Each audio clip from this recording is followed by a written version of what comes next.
Set up a really cool room. Mm-hmm.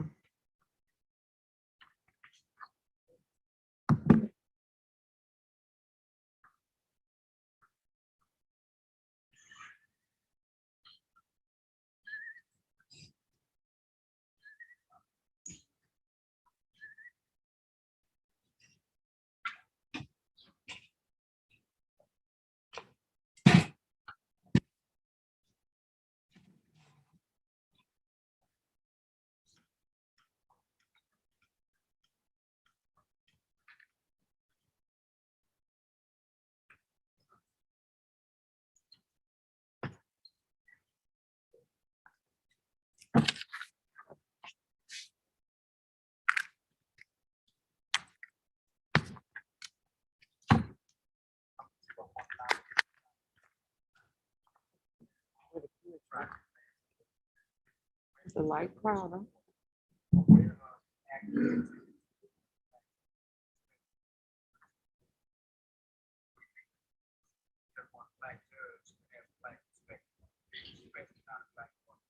Just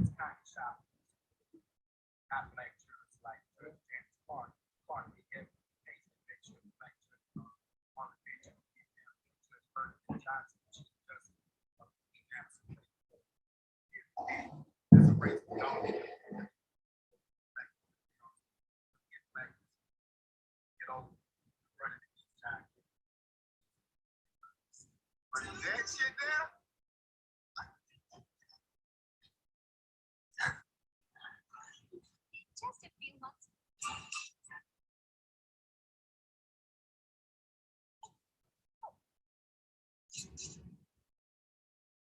Why are you so slow?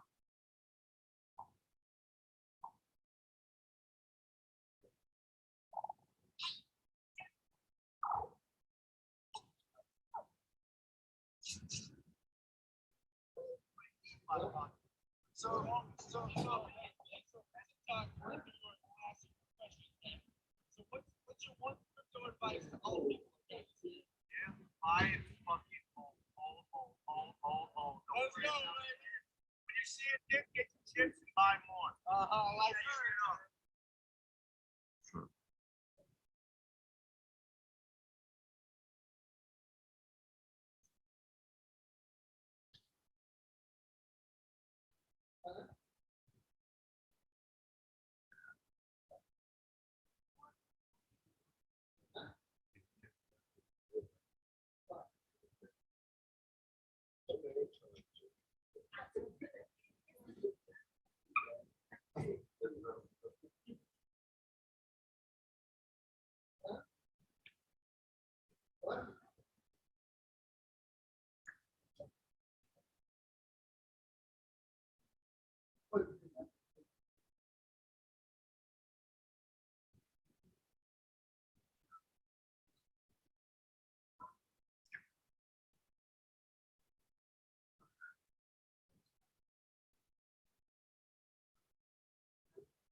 Yeah, they said.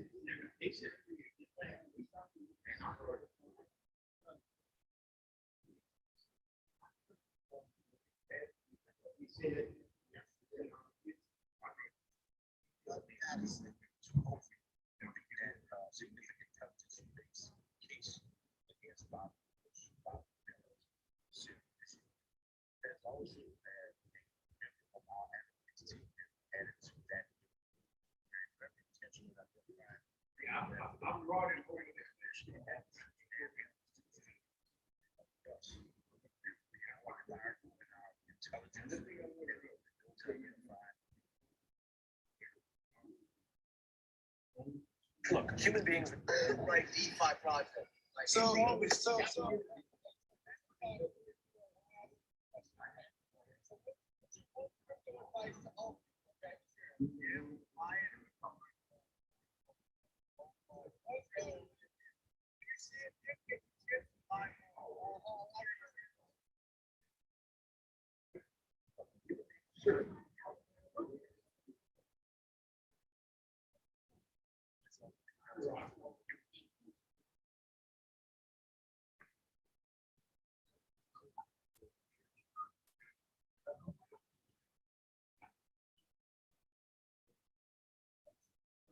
That black brick.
My family loves you. I love you. Will you marry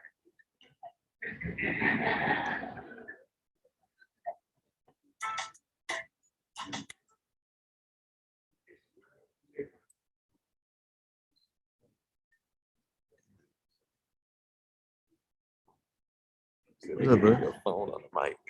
Huh? I got a text and they can hear your phone on the mic. Is it my phone? I don't know if it's yours or. Oh, if they got a phone on the table, it might be that. But no, the mic's off. Oh,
Yes. All right.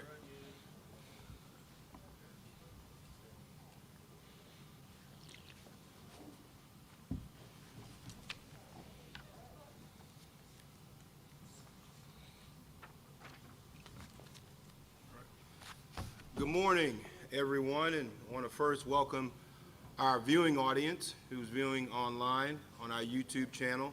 Good morning and welcome. I want to welcome Dr. Dennis Shields to our session this morning with our students, faculty, staff here on the Baton Rouge campus of Southern University. I am Al Harrell, and I'll be serving as the moderator for this morning's session.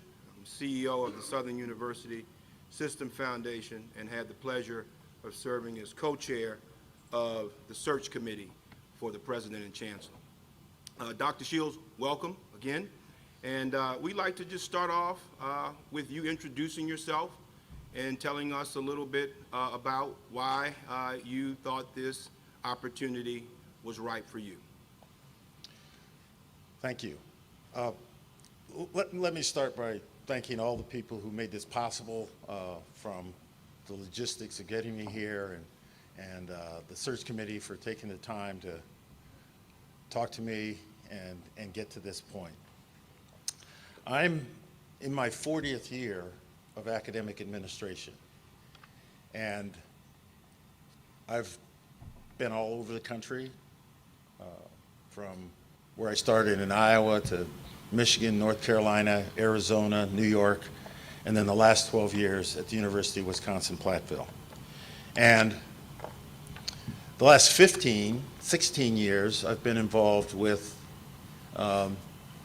higher education systems, a member of a system, from the Infolaw law system, where I was the dean of a law school out in Phoenix, to the City College of New York, which is a part of the City University of New York system, and then the last almost 12 years with the University of Wisconsin system. This is a unique opportunity. Obviously, the Southern University system is the only historically black university system. It is exciting to me to contemplate the impact that this university has had over its history on the state of Louisiana and this region of the country. And I think it is poised to continue to have an even larger impact moving forward. That's exciting for me. That's what separates this opportunity from others. So that's essentially the reason why I'm interested. Why do I think I'm prepared? While the University of Wisconsin-Platteville is not a land-grant institution in and of itself, it has many similarities to Southern. It has an ag school. It has multiple campuses. It has a STEM orientation. And it impacts the whole state of Wisconsin in what it does. So I think I'm prepared to look at it that way. Further, the University of Wisconsin system, I've been actively engaged. Quite frankly, I just served on the search and screen committee for the new president. I've been asked to help lead the chancellors of 13 university system in the transition to the new president. I've been actively involved in the system in a number of ways over the course of the last 12 years. Finally, I'd say I'm in this business because I care deeply about what happens with students. I think and know from my core that historically black universities and this system have a special role for their communities that are represented. My long-term commitment from the day I got into higher education administration, I started as an assistant director of admissions, as a graduate assistant at the University of Iowa Law School to recruit minority students to that law school. If you go back even a little further, in my college days, my last 2 years at my undergraduate school, I was president of the Black Student Union. And if you track my career all along, I've had a passion for helping underrepresented students and students who come from modest resources. I come from a modest background myself. I was a striver, like many of the students that come to Southern. I am committed to their success in moving forward. It is exciting to me to be able to be in a position where there's a prospect that I might serve out the last 5 to 7 years of my career serving an institution like this, the Southern University system and the Southern University campus here in Baton Rouge. Thank you, Dr. Shields. Just a few housekeeping things we want to get in order for you. We will be taking questions today during the session from students, faculty, and staff who join us here in our student union as well as online. So those questions will be coming from students, faculty, staff, and alums. You touched on this a little bit in your opening statement. We have a question from Dr. Akai Smith, who's a staff member here on the Baton Rouge campus. Please share with us your opinion on prioritizing diversity, equity, and inclusion at schools like HBCUs, where the concept is fairly new.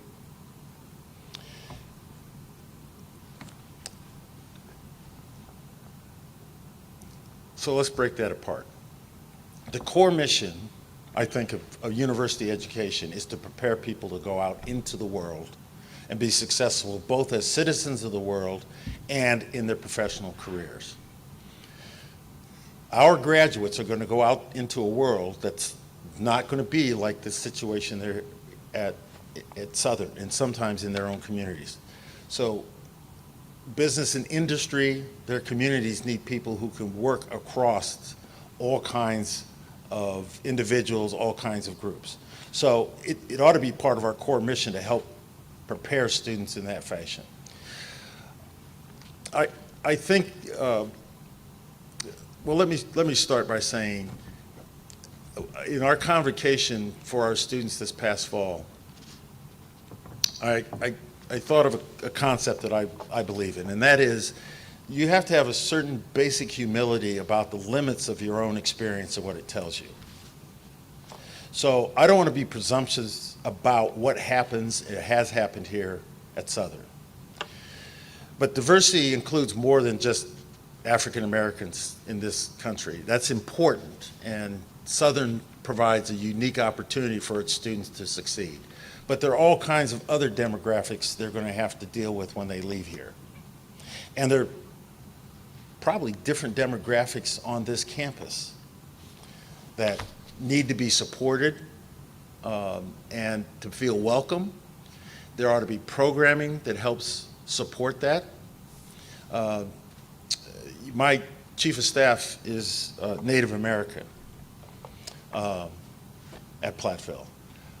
She's worked for me. She's worked at Platteville for almost a decade now. But since she's been my chief of staff, she's changed my whole orientation and made me much more aware and sensitive to the experience of Native peoples in this country. That's really important. So we need to look for opportunities to create for our students, to lift their vision, to expand their understanding, and to be accepting of people from all walks of life and all ethnicities and all genders. Thank you. Dr. Smith has a follow-up question. What do you know about the Title IX issues or crisis currently in the state of Louisiana?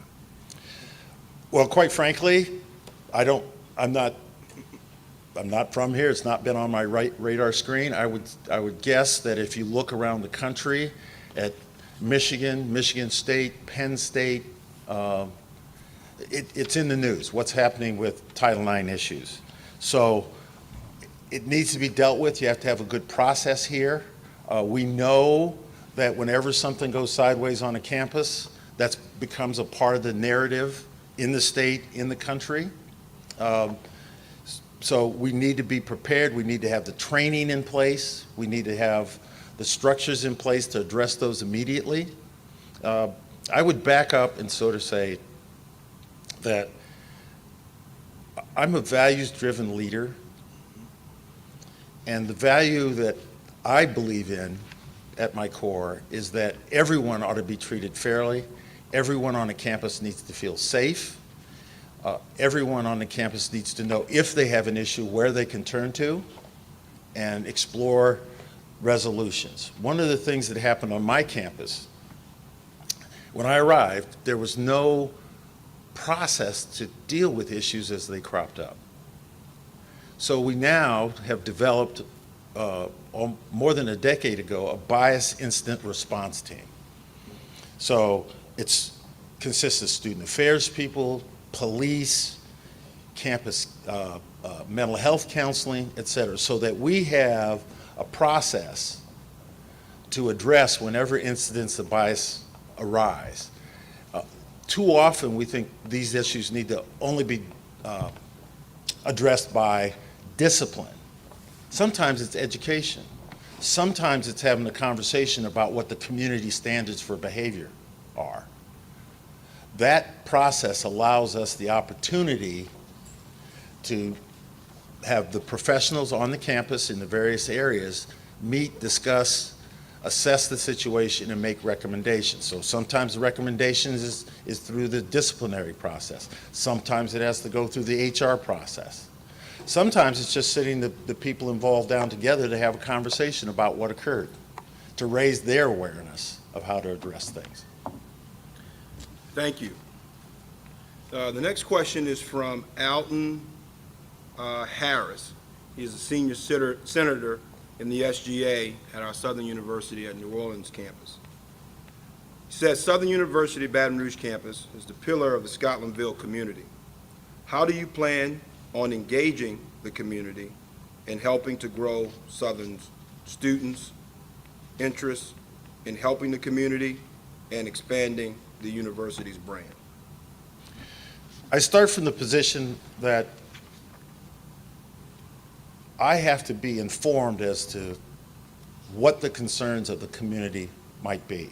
I think the mistake that institutions of higher education sometimes fall into is thinking they're the source of all wisdom on a subject. Yes, they can bring great research, great insight, great experiences to the table, but you need to sit down with the community. You need to talk to the elected officials. You need to talk to the business community. You need to talk to the religious community. Sit down with them, create the list of what the challenges are in front of the community. So that's where I would start, to have those conversations. And then you come back to campus and you talk about and discuss what of those things can you move.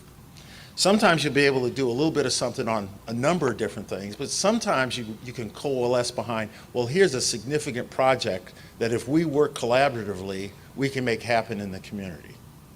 But you have to start by having the conversations. At the University of Wisconsin-Platteville, I spent 2.5 to 3 years traveling all over, mostly southwest Wisconsin, but also over into northeast Iowa and also around the state of Wisconsin.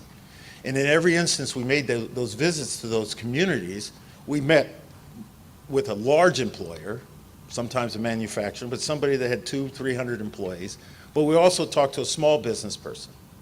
Then we met with the Chamber of Commerce and elected officials and any other community-based enterprises to talk with them about how the University of Wisconsin-Platteville could help their communities. So, for example, in one small town close to Platteville, they were having significant retirements in their county offices. And they had in mind that it would be a good time to review their business processes. But they don't have a lot of resources. We came back to campus and said, well, that would be a great hands-on learning experience for some of our business students. That they could come in under the supervision of a faculty member and review the business processes and essentially serve as a consultant for the county and offer their insights. Now that does two things. Number one, it helps that small business, that county government assess their challenges. And it also gives students a hands-on experience in real time on how to solve problems in the world that they're going to operate in. So that's an example of the approach that I would take. All right, thank you. The next question is from Dr. Melanie Smith Johnson, Associate Professor of Political Science here on the Baton Rouge campus.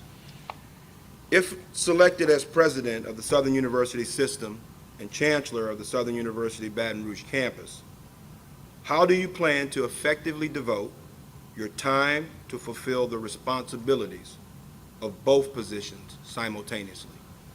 Okay. Great question. I know it's been a topic all week. So let's break that apart. What is the role of the system president? And what's required of that position? Well, I would suggest to you the role of the system president is to lift the vision of the whole system and get it focused on specific goals and objectives. It's to provide oversight, but on a day-to-day, week-by-week basis, that's what its role is. So every year we'd sit down and say, what are the 2 or 3 things system-wide that each of the campuses needs to find a way to contribute to the health and well-being of the system? And then staying in contact with the chancellors moving forward. One of the primary roles of any leader is to put good people, talented people, people who can get things done in place and to work with that team moving forward. In the case of the system, that's the chancellors of each campus. So the first year, I'd spend a fair amount of time getting to know the chancellors and getting to know the system and then moving that forward. Campus-based, that's every day. You know, you're here in Baton Rouge, you're engaging with this campus, you're engaging with the senior leadership team. I would guess that that's the majority of your time on a day-to-day basis is moving the campus along in ways. Now, I would call on my experience observing 3 different systems. One, the InfoLaw system, one, the City University of New York system, and then the last 12 years in the University of Wisconsin system. Here's some of the lessons I draw from that. Systems exist to support the campuses being successful. Where they lose their way is when they try to get involved and drive all of the details. There's no way that someone sitting in the central administration can drive the success of the campus in New Orleans. That's got to be the chancellor and his team and the faculty and students on that campus. Same is true in Shreveport. The job of the president is to be in touch with them, review what their plans are, and then hold them accountable for outcomes. Where systems run afoul is when they try to get too involved in the day-to-day operations of a campus. Here's what I know about the University of Wisconsin-Platteville. I know that if we're going to be successful as an institution, we're going to have to do that at Platteville. Nothing that comes out of Madison is going to assure us that that success happens. So we have to be committed. And the system, in this case Southern, the system president has to be committed to supporting those campuses in being successful in the ways that they decide to contribute to the overall good of the system. Thank you. The next question is from Kevin Taylor Jarrell, serves as the SGA president on the Baton Rouge campus. The ability to establish priorities in a challenging fiscal environment is critical. How would you approach the realignment of investment opportunities to position the university and system for success while working with very challenging budget challenges? So I'll make a general observation about public higher education. There are very few public higher education systems in the country that have all of the resources they think they need to be successful. So it's true for Southern, it's true for the University of Wisconsin system, it's true in a lot of other places. And that's as a result of state support, public support, not growing at the pace that the support has actually been moving forward. For example, 30 years ago,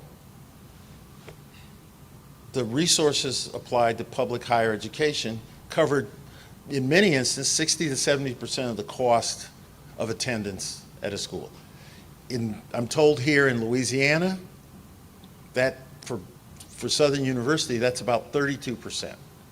For the University of Wisconsin-Platteville, that's less than 20%. So we're all become enrollment driven. So the challenge, the fiscal challenge, is not unique that Southern faces. So there are a couple of starting points. We have a strategic plan at Southern, so that's a good way to look at what the priorities are. We have a board of supervisors that they have some say in what the priorities ought to be.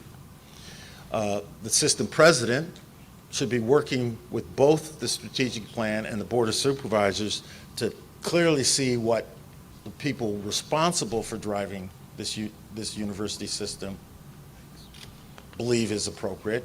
And then you sit down with the campuses and both the senior leadership teams and the shared governance, which student government, faculty senate, those people all have to have input on making those decisions.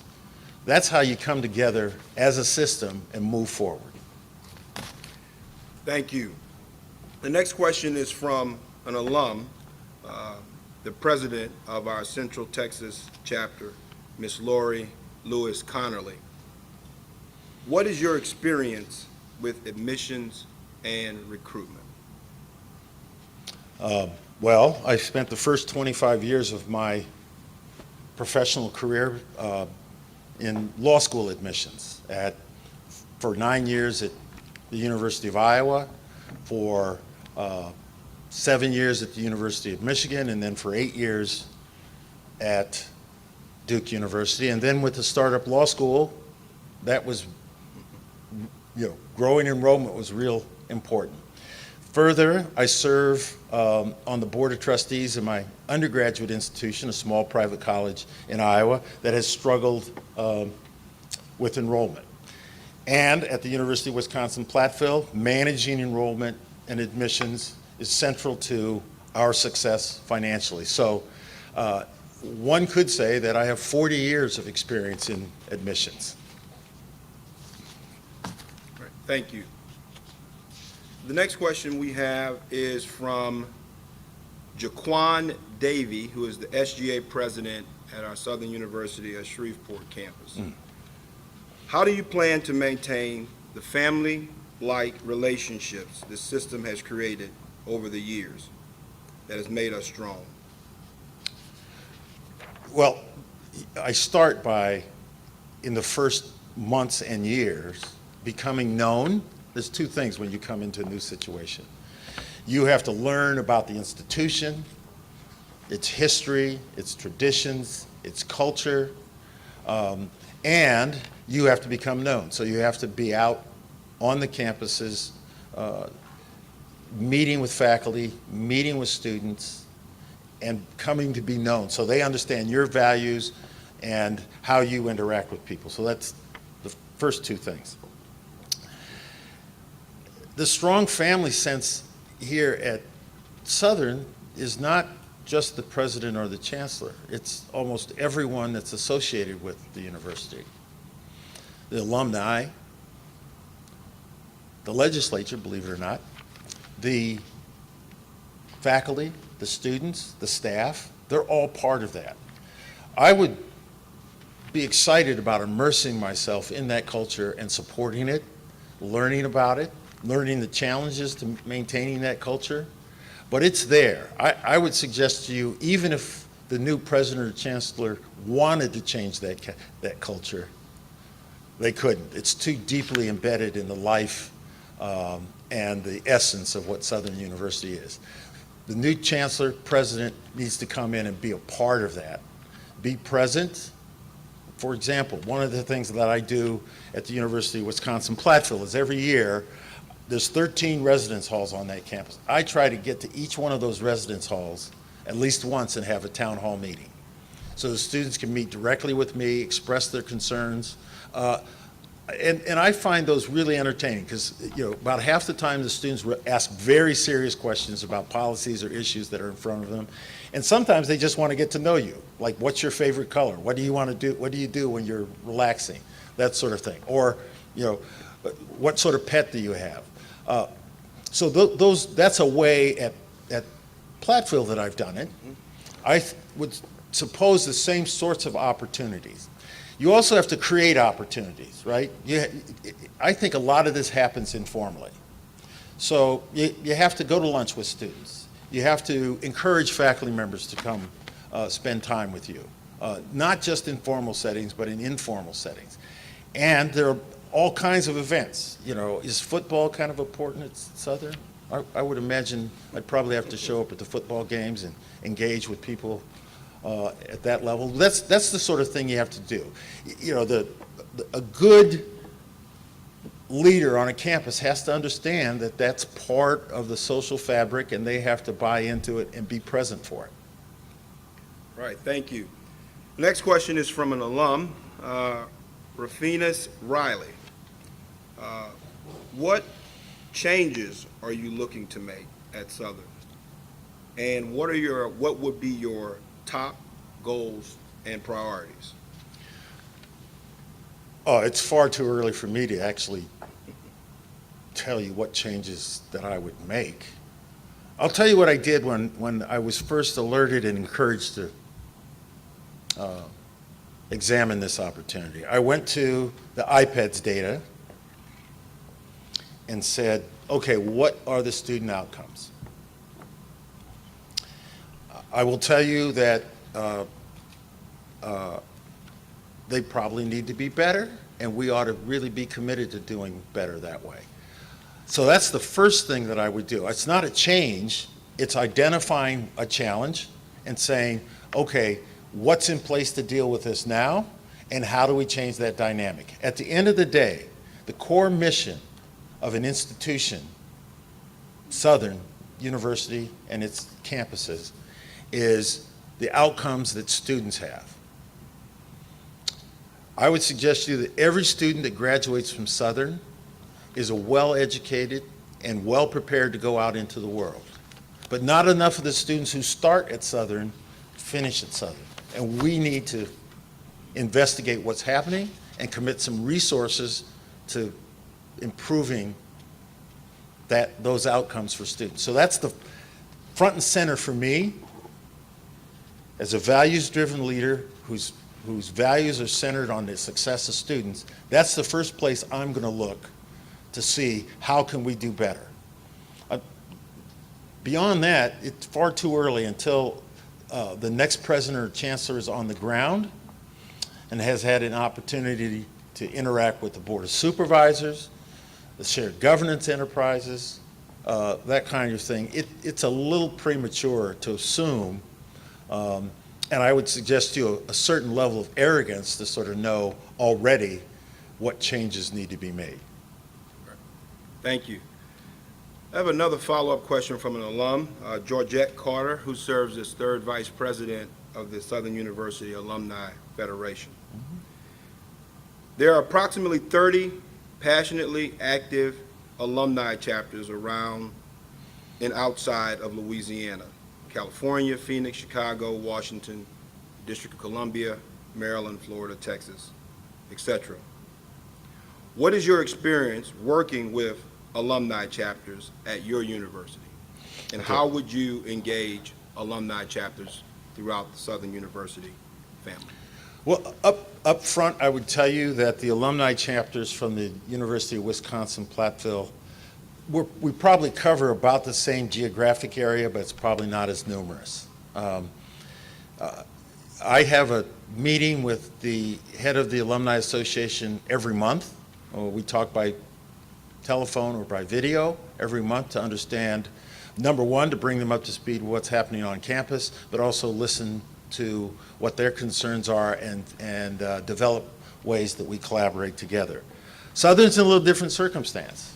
I would suggest the first thing I'd have to do is, over the course of the first year, try to visit each one of those significant alumni chapters in the course of that year, so that I meet them, so that they can see that I have every bit the passion about Southern that they have, that I want to know the input that they have about their observations about this great university and system.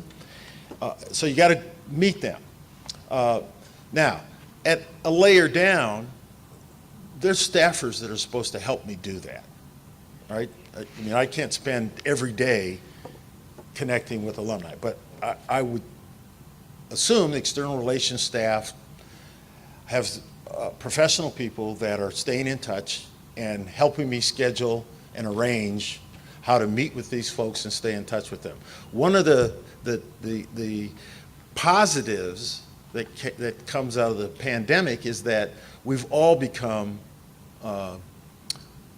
more accustomed to doing things virtually. Now, I wouldn't say you want to do everything virtually.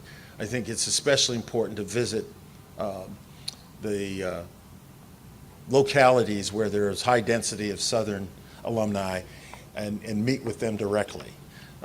It's probably a little premature for me to say whether that would happen annually, more frequently than that, or less frequently than that. Thank you. The next question is from Brianna Brooks. She is a student at SUNO, and she serves as Miss Senior. And her question what? is Miss Senior. She's Miss Senior. She's the Okay. senior class president. Okay. What do you think is the most challenging aspect of this position that you're applying for? And what are you going to do to overcome those challenges or that challenge? Well, I'd say one challenge, I'm the only candidate that's not from the South. I'm the only candidate that's not spent a majority of, or a good portion of their career at an HBCU. I would imagine that makes some people a little nervous. So for me personally, that's a challenge that I think I want to embrace. I believe passionately in the mission of HBCUs, but it's easy for people to hear that. So one of the challenges, at least early on, is convincing people that my values align with the values of HBCUs. I think the next challenge that I think any president, chancellor has to do is get their arms around what the financial circumstance is. Ultimately, the fiduciary responsibility of the leader of the campus is to understand the finances and make sure the books balance and make sure the money is being used appropriately and prioritized appropriately. I'll circle back to the culture piece, to the trust. I think the challenge is to make the time to see and reach out to all of the stakeholders on each campus, the shared governance entities, the very important external stakeholders, the Alumni Association, the elected officials that control the purse strings, and lastly, to start to build on the interactions that we have with business and industry, which I think is one of the great opportunities that's ahead in this opportunity. All right, thank you. The next question is from Dr. Aaron Scott Stewart, who serves as assistant professor in the Department of Curriculum and Instruction here on the Baton Rouge campus. Okay. As president and chancellor, in what ways do you see your office and the university in supporting the School of Education, increasing its capacity to serve its current students, teachers, and recruit more students and teachers, and successfully applying for federal funds? One of the most, if not the most exciting aspect of this opportunity, leadership opportunity, is the ability to impact the opportunities for students from K through 16. I think the Southern University system is uniquely positioned as an HBCU system to impact the quality of education and the quality of educational opportunities throughout the educational spectrum from kindergarten through college and graduate school. I'm very excited about the opportunity to explore that. If we step back, and I think this is the role of system president and campus chancellor, is to always be stepping back and looking at the bigger picture in the state and in the country. If we don't begin reaching further back and having a larger percentages of our students pursuing higher education, aspiring to higher education, and successfully completing higher education, our city, our state, our region, our country is going to struggle. That is the major challenge facing higher education broadly, that if we're going to populate our colleges and universities with America's next set of leaders, citizens, business people, we have to expand opportunity and provide the support they need to achieve in the ways that our generations have. You know, if you think back, we're at the end, I'm a baby boomer, right? That was the last great investment nationally by this country. And the order was, it was the GI Bill. Right? That opened up opportunities for all manner of people moving forward. I think Southern is uniquely positioned to do the same sort of thing, to make the case. That means you got to support the School of Education, you got to support teachers. You have to get young people who are on 7th, 8th, 9th, 10th grade now interested in becoming teachers. We have to show them that we value them. So I can't make a commitment as to exact sorts of investments, but I think that is the truly unique opportunity that this leadership position has, and really excites me about this possibility. All right, thank you. The next question is from Dr. Cynthia Bryant, Dean of our College of Arts and Humanities and Interdisciplinary So Studies. I'll just tell all of the deans, I'm going to come in and I'm going to solve all your problems. All right. That's my ambition. No, I'm sorry. No worries at all. I think they're glad to hear that. And they're going to hold you to it, too. as well. I know. So what is the role of arts and humanities in higher education in general and at HBCUs specifically? I will tell you, my experience, I spent 25 years in law school admissions. If you don't know what that's like, that's a full day of work every day about this time of the year, and then you carry home a crate full of files of these young people, or sometimes not so young, but prospective law school applicants. And you'd have to read the essays that they wrote. Well, I will tell you the most self-aware, most thoughtful essays frequently were written by students who came out of the humanities and liberal arts. I think if you're going to be an engineer, a strong base in the liberal arts will make you a better engineer. If you're majoring in business, a strong background in politics, history, art will make you a better business person. So, this notion that higher education is like trade school training, that you come just to get some knowledge and some skills and go out there and apply that, I think is way off base. That every student should have exposure to and education in things beyond just the sort of technical discipline, the specific discipline they're in. If you look at the issues that face our country today, I would suggest to you a lot of it is the absence of the ability on large sectors of society to think critically about the information they're receiving, how to tell good information from bad information, how to identify policy differences as opposed to personality differences. That ability comes from a rigorous training in the arts, humanities, liberal arts. I can't begin to tell you how important I think that is. I graduated from a liberal arts school with a business degree. I would tell you I've probably, in being a leader, have utilized the skills and knowledge and awareness that I learned in the liberal arts more than I've used the training I got in business. That's not to say the training wasn't good, but to be a leader, to be successful, you have to be adaptive, you have to be innovative, you have to be self-aware. Those sorts of things come from the arts and humanities. Thank you. All right, the next question is from Alton Harris.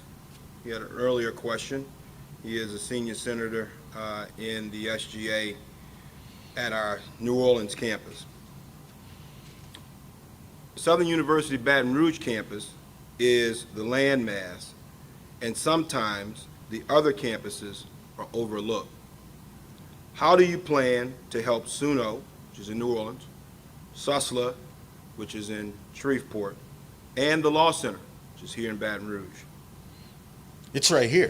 That's right. It's like 10 Right- steps from here. Right across the street. Okay, all right. The lawyers are not going to get overlooked. That would be, I don't think that's possible. That's No. not been my experience as a lawyer myself. It's a system. I would suggest to you that the chancellors and myself would meet frequently. We would talk about resources and attention. I think one of the things that a system can do, for example, is help the campuses in ways that they are less able to help themselves. So let me give you an example, several examples. So fundraising. It's important to every campus. It would probably be inappropriate to sort of think that all three of those campuses could support the kind of infrastructure moving forward they need to be successful with fundraising. So that's a way that system can help. I'll talk to you about something that it took me till about maybe 10 years ago to appreciate. Data and data analytics. In this era in higher education, you have to understand data. You have to figure out what it means. Now, I want to be very careful because there's this notion out there that people say we need to be data-driven. I don't think that's the appropriate way to think about it. I think we need to be data-informed. We need to know what's happening, we need to analyze what's happening, and then we got to use that to inform how we address those concerns. It takes tremendous talent to do that.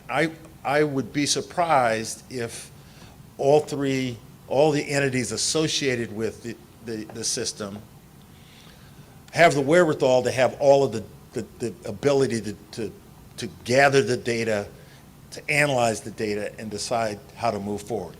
That's a way that a system-wide approach can be helpful. So that's a couple of responses. You just have to be attentive to it. Well, look, part of the way to think about this is that every one of those entities has a role to play in the success of the system. The campus at Shreveport has a tremendous role that hopefully serves as a pipeline to the rest of the system. Hopefully supports students that maybe can't travel to Baton Rouge and New Orleans to give them access to the Southern University education. That needs to be valued and supported. Likewise, a more urban campus like in New Orleans provides access to students that might not have the ability to go elsewhere. They're critical elements of it. Look, the other thing that I'm aware of is, for example, the law school. You don't have to look very far to see the impact the law schools had both on the campus and on the legal culture in Louisiana. It is a force to be reckoned with. That needs to be valued and appreciated. So I would tell you that as the president of the system, that's how I think about things. I like to tell the story, we all have to learn our leadership style. Okay, we all have to understand the lessons and be self-aware where things come from. Okay, my senior year in high school, our high school had the best basketball team in the history of that high school. They've had much better teams since then. Don't take that as an inflated sense of my basketball ability. But they barely had winning seasons before that. But my senior year, we made it all the way to the semifinals of the state tournament before we lost. Now, when we had a 40-year reunion a few years ago, I'm dating myself, I will tell you the people I wanted most to visit with were the players that were on that team that maybe only played 3 or 4 minutes the whole season, but showed up every day at practice and played hard and had a positive attitude. I wanted to talk to the people who were managers, who tended to us, who picked up towels and provided the tape and that kind of thing, right? The point is that no entity is successful unless every aspect of it is valued, understands their roles, will pull on the oars in the same direction. That's a value that's core to me about this whole educational enterprise. Thank you. All right, our next question is from a faculty member, Monique Edwards, who's a visiting professor at our law center. What strategies would you deploy to increase not only research dollars, but also enable faculty to transition their research and work into industry? Okay, so that's a great question. First of all, you got to encourage faculty, and you have to do this research, and you have to find ways to support them. So let's give an example that I would like to explore. So in Wisconsin, you have the elephant in the room, which is University of Wisconsin-Madison, which, depending on what you look at, is anywhere from a top 4 to top 10 research university. They have their own research foundation that supports a lot of the research. One of the things that's spun off from there is what we call WISIS, which supports the research efforts, mostly for applied research at the comprehensive campuses. It's not the same scale, but it does several things. Number one, those faculty members who are interested in pursuing research, applied research, get basic support that they need that gives them a little bit of release time. Now, we're a teaching institution. Our faculty at Platteville, they're remarkable, but they're teaching 4 classes a semester. That means they're teaching 200-300 students a semester. So the ones that want to do research are really committed to it. We need to support that. Well, what this enterprise that's been done centrally is it provides seed money to support applied research. Now, how else does that further the mission of the institution? Well, we're an undergraduate institution, a high-impact practice, a practice that helps students get fully engaged in their educational enterprise is undergraduate research projects. And it helps them as they pursue professional opportunities. So every one of those professors that gets a WISIS grant, which is not huge, it's $50,000, depends on who you talk to, whether that sounds like a lot of money, but they're able to hire students to engage in the process. So it furthers 2 things. Number one, the research of the faculty member and the engagement of the students, okay? Now, what many of those projects, since it's applied research, it's directly applicable to business and industry. So some industries rely on basic research, but some industries rely on applied, have an aspect that's applied. So we have an engineering school, right? The engineers need senior design projects that support business and industry. So there's a widget, manufacturing plant, they're going to change their robotics. They need a small piece figured out how to make it work. Well, our support, both for senior design projects and also coming from WISIS, helps us connect up with us and helps our students and faculty support business and industry. From my perspective, business and industry needs that sort of hands-on support for what they're doing to succeed. And that seems to be right in the wheelhouse of the Southern system. Thank you. All right, the next question is from Dr. Valerie Irvin. She works in the University Counseling Center. Can you share your thoughts on the relevance of mental health services for our students? And what is your vision for building these services, including telehealth options? Well, what the pandemic has done is placed a highlight, a focus, a spotlight on mental health of students. Students are struggling. At Platteville, we've added 2 mental health counselors in the last 2 years and are still struggling to do it. During the pandemic, we developed a method of delivering it through telehealth. This is an area that I think it's just going to be necessary for us to attack and and commit more resources to. It's not a should we, can we. If our students are going to succeed, you can't have a student that's struggling emotionally and tell them you can have an appointment in 6 weeks. That just doesn't work. I know from personal experience with a family member of my own, that's just unacceptable.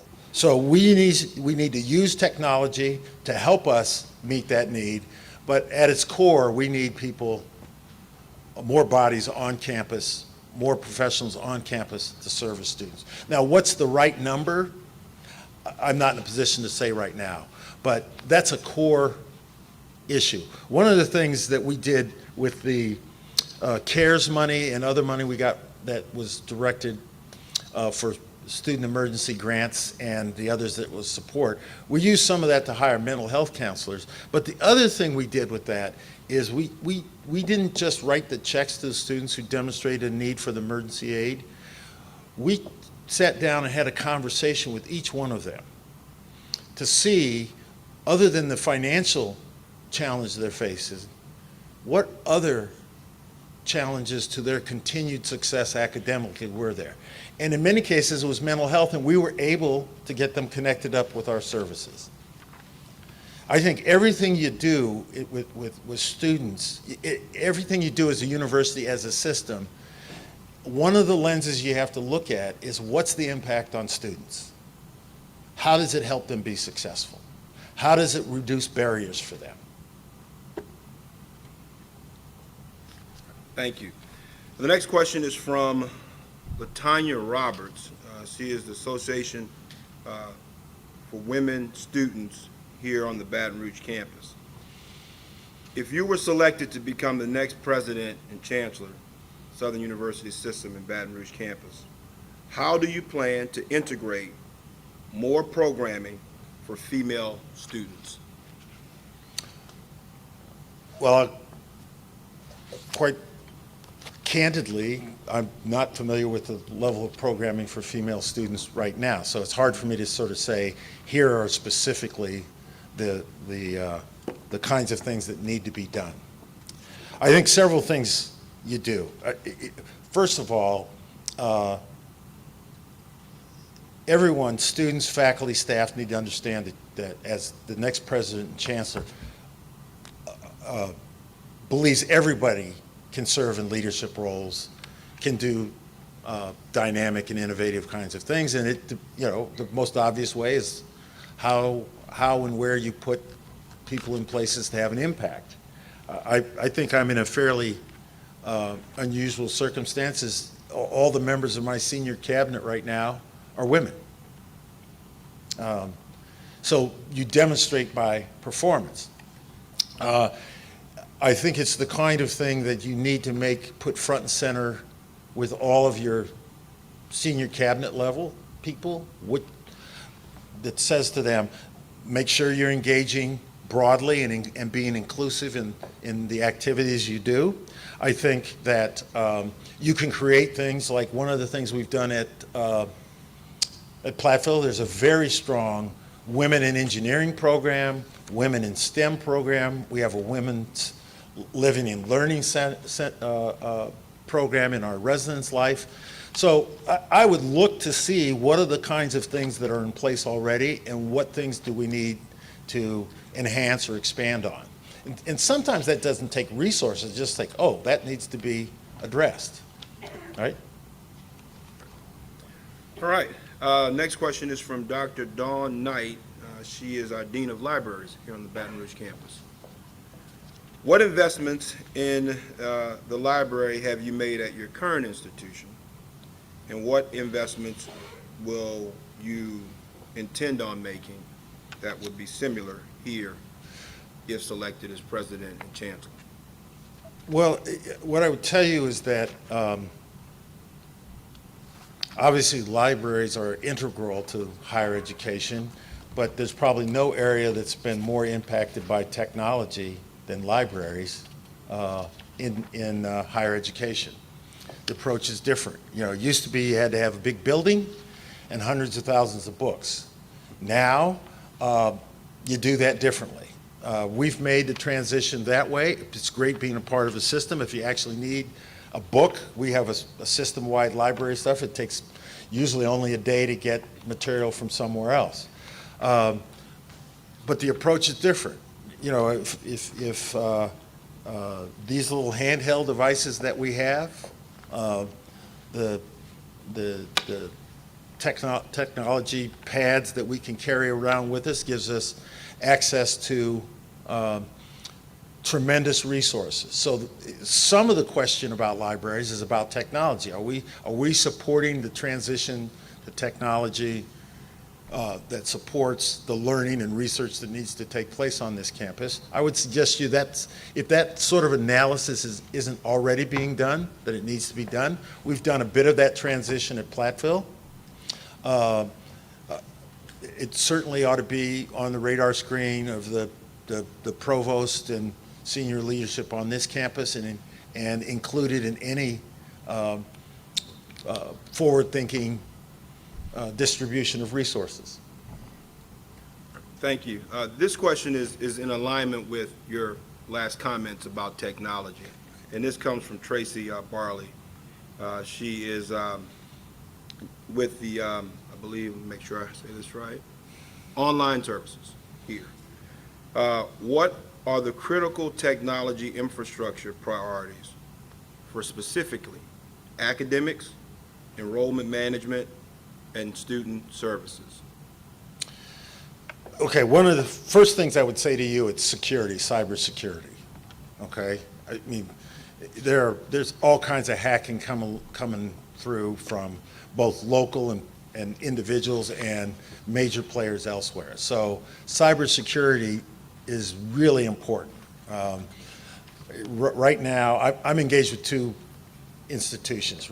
I can't sign on to my University of Wisconsin-Platteville accounts from any device without getting a text message verifying that that's my identity, okay?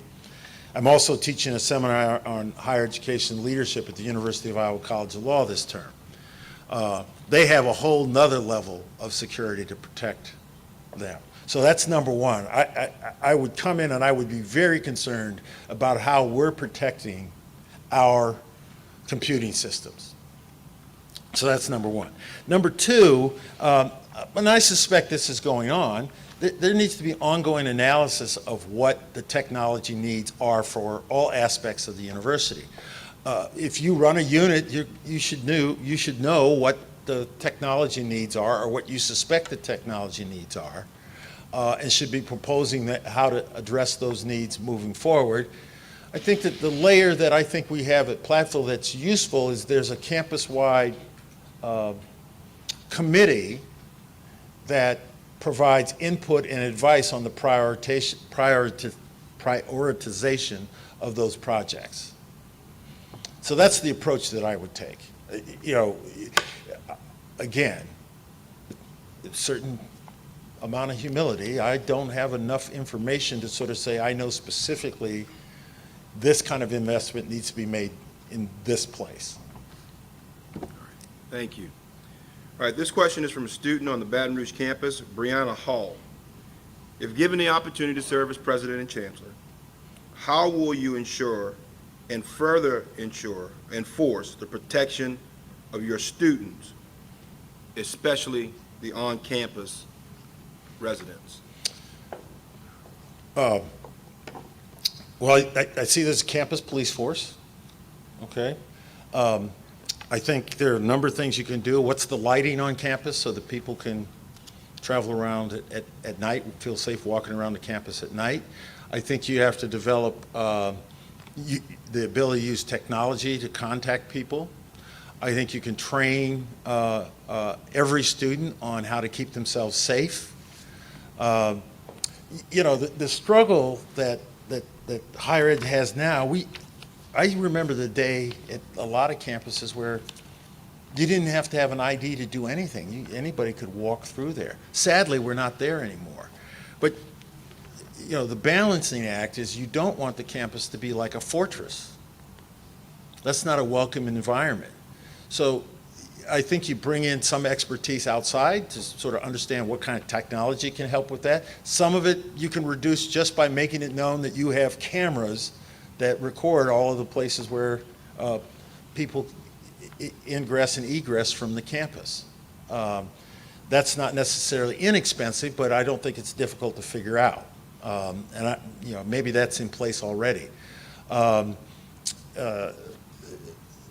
Security, when the campus is closed, on my campus now, I have a fob. If there's any particular building that I want to go into, my fob has to be programmed to acknowledge that I have access to that building. And it also creates a record of who's coming in and out of the building. So you can do those sorts of things to help control that. And without, again, knowing more, I don't know how many of those things are in place.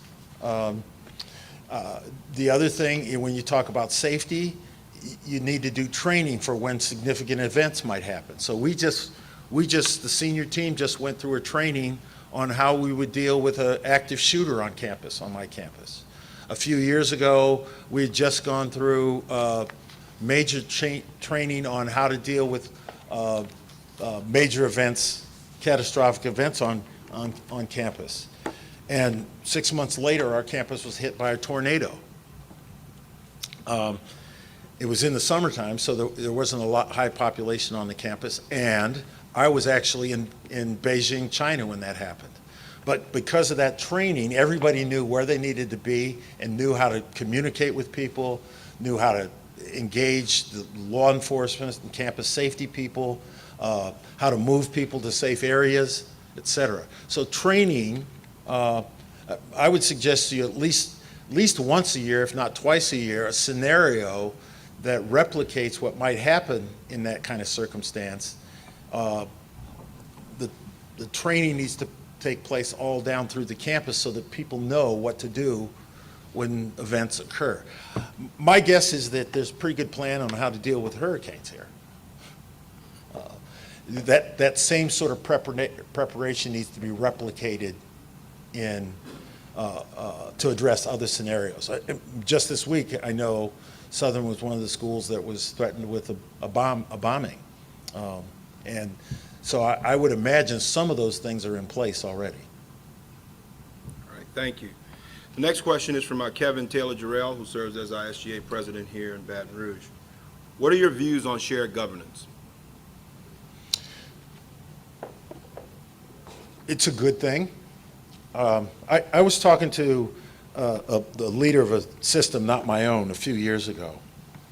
And he said he didn't really like the term shared governance, that he preferred thinking of it as shared leadership.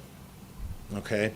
So, for example, anything to do with the curriculum and academic program, the faculty needs to be involved in that. Their voices need to be heard, and in most cases, needs to be followed. Anything that impacts students, the students should be consulted and should have input on that. Anything that impacts university staff and employees, they should have a voice in how those decisions are made. That doesn't mean in every instance their advice and input will be followed, but it needs to be solicited. And in an institution like Southern, like this system, like the campuses, I don't think you can be an effective educational institution if you're not soliciting that input and good counsel from the various governance groups. The difficulty, and I will just say this, there was a gentleman that was a chief budget officer at the University of Wisconsin-Madison, and when he was departing, he said that sometimes the problem with governance groups is they spend more time sitting at the table telling you why they should be able to make this decision as opposed to having the conversation about what the substance of the decision should be. So I'm in favor and fully support the shared governance model that allows for great input from every stakeholder. And you'll see that schools run into problems when they don't do this. My alma mater, there's huge controversy a few years ago when there was virtually no really campus-based input on the selection of the next president of that institution. You know, in Wisconsin, we've, you know, struggled with that a little bit because the amount of input from governance groups has been reduced over the last decade. You got to let your stakeholders that have an investment in what happens have some input into decisions. That's just the way it needs to be. That's a value I believe in. All right, thank you. The next question is from Malik Smith. He is on the staff here in admissions and recruitment. What fresh perspectives can you bring to improve infrastructure, enrollment, and retention to not only the main campus, but the other system campuses? Okay, there's a master plan that speaks to the physical environment that's already been developed. Now, what needs to be done with that is some priority and sort of figure out how to fund them. So the physical plan, I think the work has already been done. And I've reviewed the master plan, except for the sticker shock of it. It's a very good plan. It's very thoughtful. It addresses the needs on each campus. It addresses the needs of the community that surrounds the campus, and it's very thoughtfully done. So you have the sort of what I would say the spade work done on that. And so moving forward, you got to sort of say, how are you going to execute on that? And I see some of the projects are already underway, which is great. What can you give Yeah, me? I can That's repeat one that. piece of it. I've lost it. Fresh perspectives on infrastructure, which you already addressed, enrollment, and retention. Okay. Enrollment. I'll go back to maybe I mentioned it earlier. I think the struggle that many institutions have is they get caught up in the moment of each year, okay? So we need to have a class of a certain size coming in August or September. And that's what they focus on doing. I think you always have to be thinking further ahead than that. So it's the class after that and the class after that. And as president or chancellor, I think it's really incumbent on me to be thinking about where are students going to come from 5 years from now and 7 years from now? And what are we doing to ensure that? I think Southern is uniquely positioned, I go back to this, to impact K through 12. I tell the story about my own interest in going to college. It's because there was a foster family that I lived with, who was a black doctor. He was a graduate of Fisk and a graduate of Meharry. And every summer when we traveled, we would visit with some of his colleagues from Fisk and some of his colleagues from Meharry. So at the age of 7, 8, 9 years old, it was planted in my head that higher education was an option that I should pursue.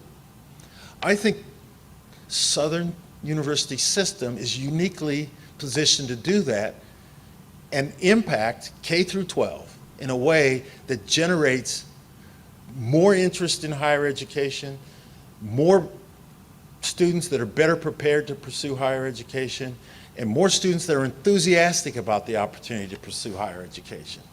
So I would suggest to you that's the kind of unique perspective that I have about enrollment. Retention. Retention. Data analytics. I don't want to hurt anybody's feeling, but we must do better. Okay, some of the issues that we have challenging us as a system here at Southern would be improved if 35 to 40% of the students who start aren't returning the following year. I don't know exactly what that is, but one of the top priorities when I walk in the door is we need to have a better handle on what's causing that. Is it financial issues for the students? Is it mental health issues? Is it food issues? Whatever it is it academic advising? Is it tutoring? we need to have all hands on deck to look at that. If there are 1,000 students who start as new students in a given year, and only 700, 650 of them are returning the next year, that's missed opportunities. Now, it might not be all bad. Maybe they're just transferring, going somewhere else that better suits their needs. But I worry that many of those students have decided to give up on higher education. And they're doing it after they've already borrowed money, and that's something that will follow them around.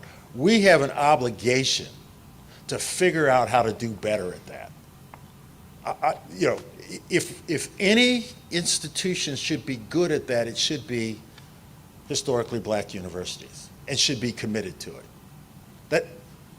And that's just the will to do it. When I arrived at the University of Wisconsin-Platteville, our African-American students were struggling. They were, after 1 year, they were 8 semester hours behind the norm on our campus, and the average GPA of the freshmen was 2.0. There are a lot of reasons for that, but I came in with the vision saying we need to shift the focus of our sort of diversity efforts to academic achievement.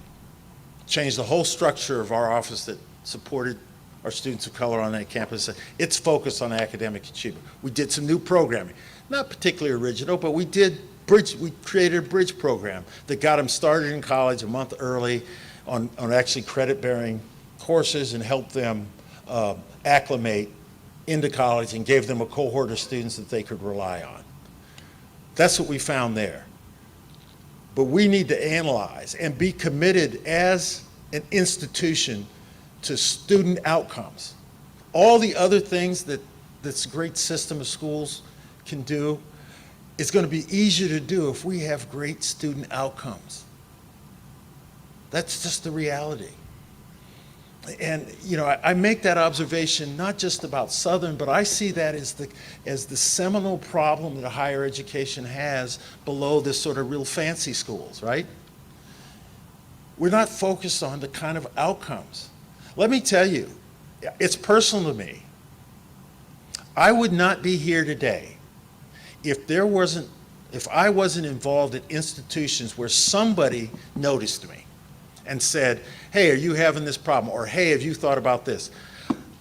There was an advisor when I was a sophomore in college who said to me, hey, did you ever think about going to college?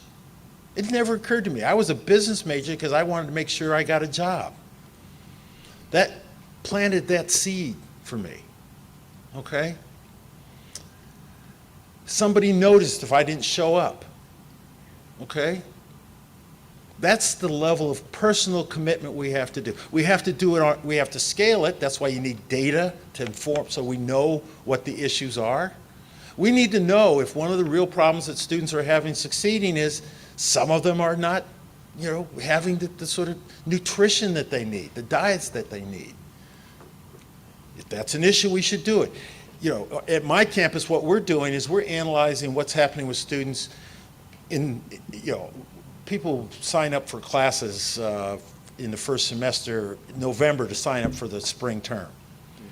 And what we saw is there were a lot of students that we had holds on their records and their ability to enroll because they owed us money. Now,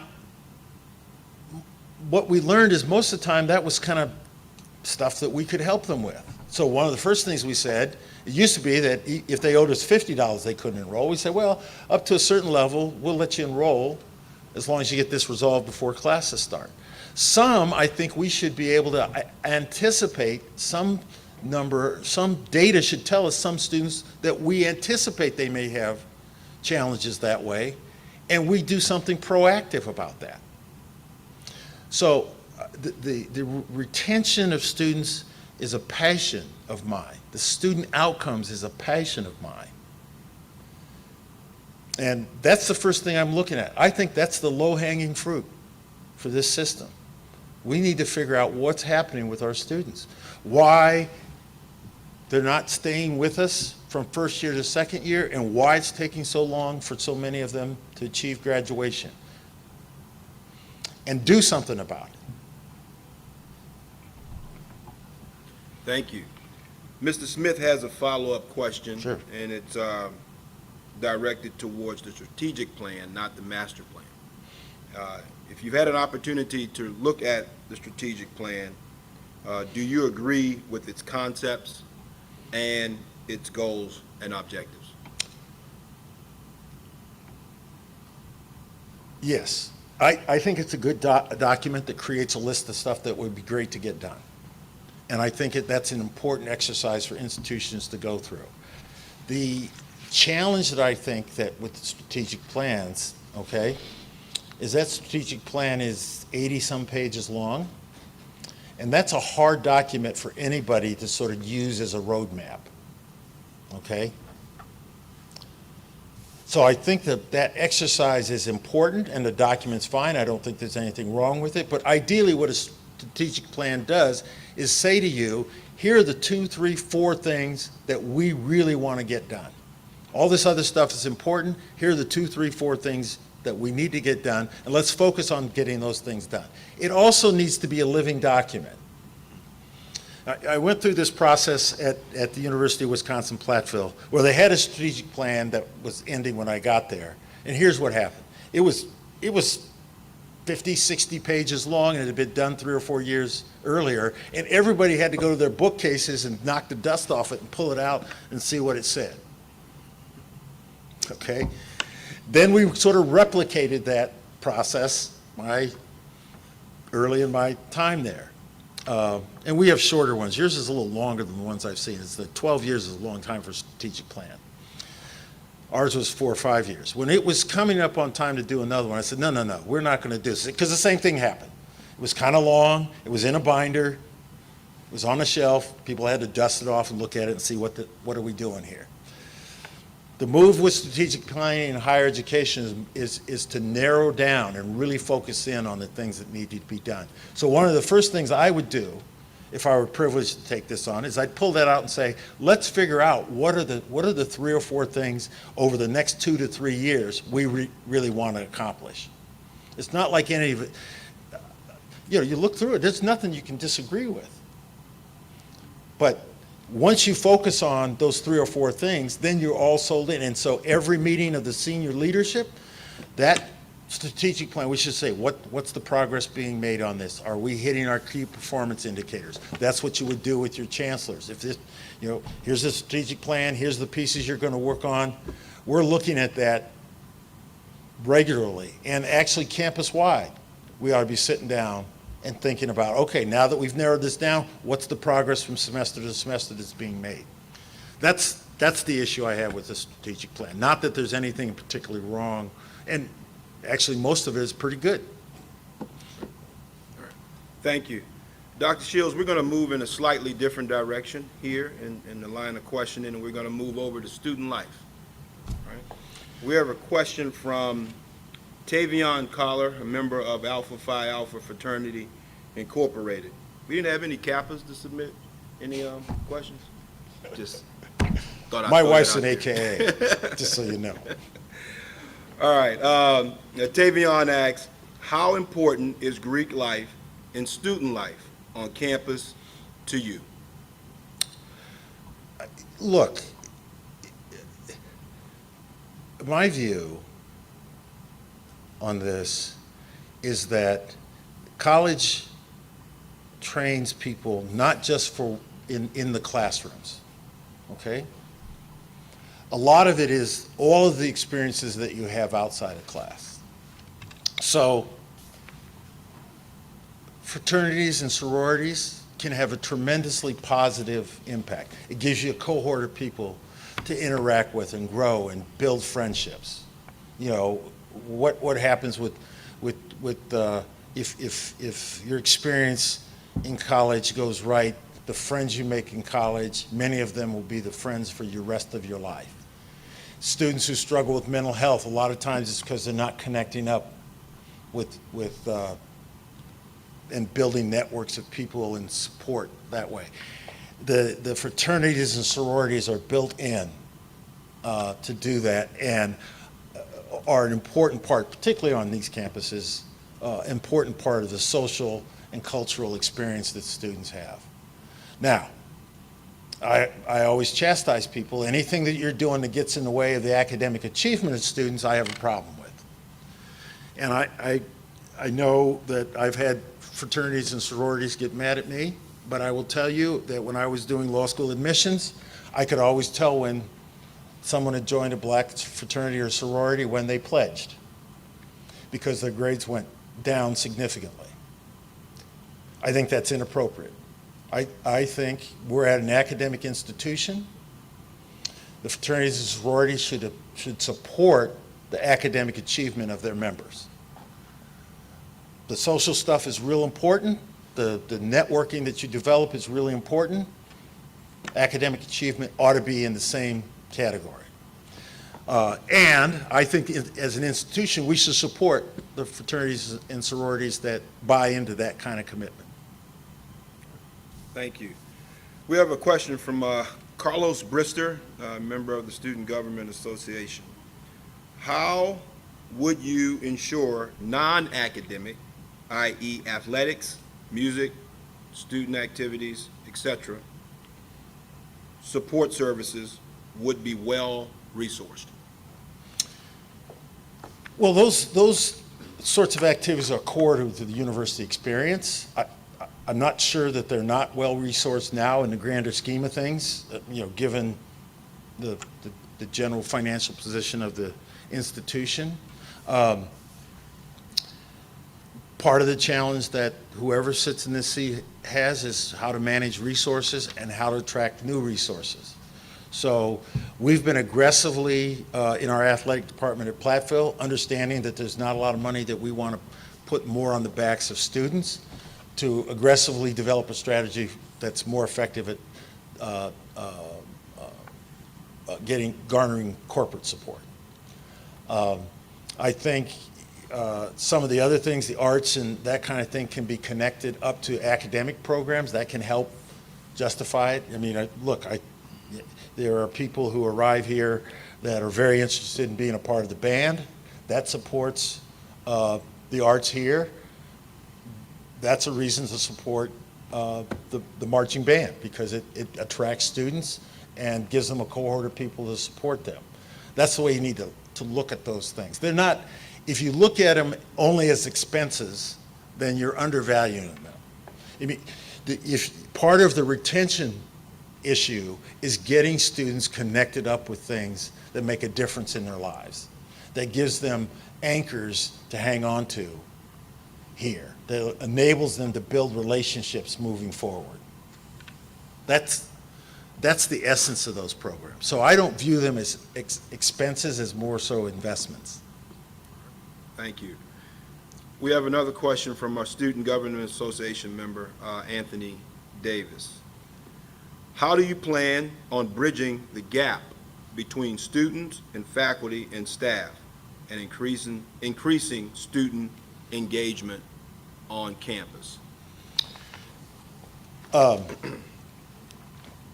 Again, the question presumes that there is a gap or the gap is too big. Without knowing more, I don't want to be critical, but let me say a couple of things about it. You can do things that will support faculty actively engaging with students. So high impact practices, more undergraduate research opportunities, really, really important. Encouraging faculty and staff to be actively engaged to help advise and support student activities. That's the approach that I think is a part of it. And part of it is demonstrating my own personal commitment by showing up at town hall meetings, going to social functions, participating in those. You lead by example. My instinct tells me that many faculty and staff are very interested in doing these kinds of things. They just don't see what the opportunities are, or don't see it necessarily as being valued. So we have to find ways to show that it's valued and encourage that. Thank you. Next question is from an alum, Angela Bradford. In your estimation, what is the purpose of a college education? The purpose of a college education is to prepare you to be a productive citizen and contributor to society, number one. Number two is to prepare you to economically succeed in your life. Those two things. Now, the skills that are involved, you know, here's what happens.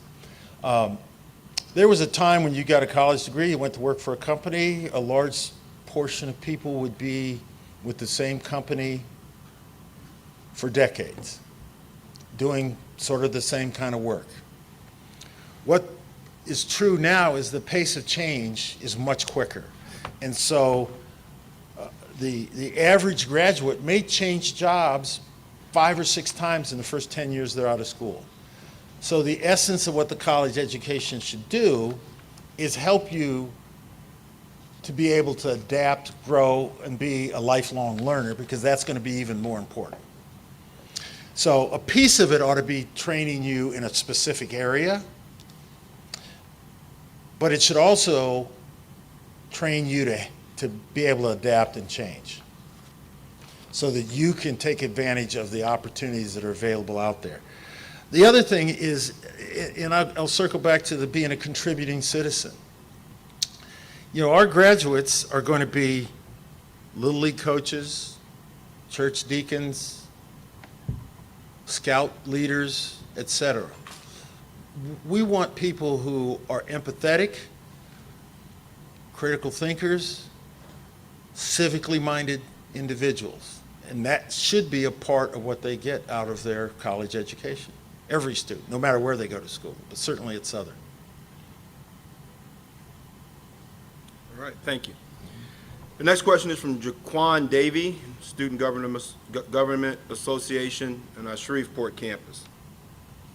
What are some strengths you see at our university system that separates us from other HBCUs and predominantly white institutions?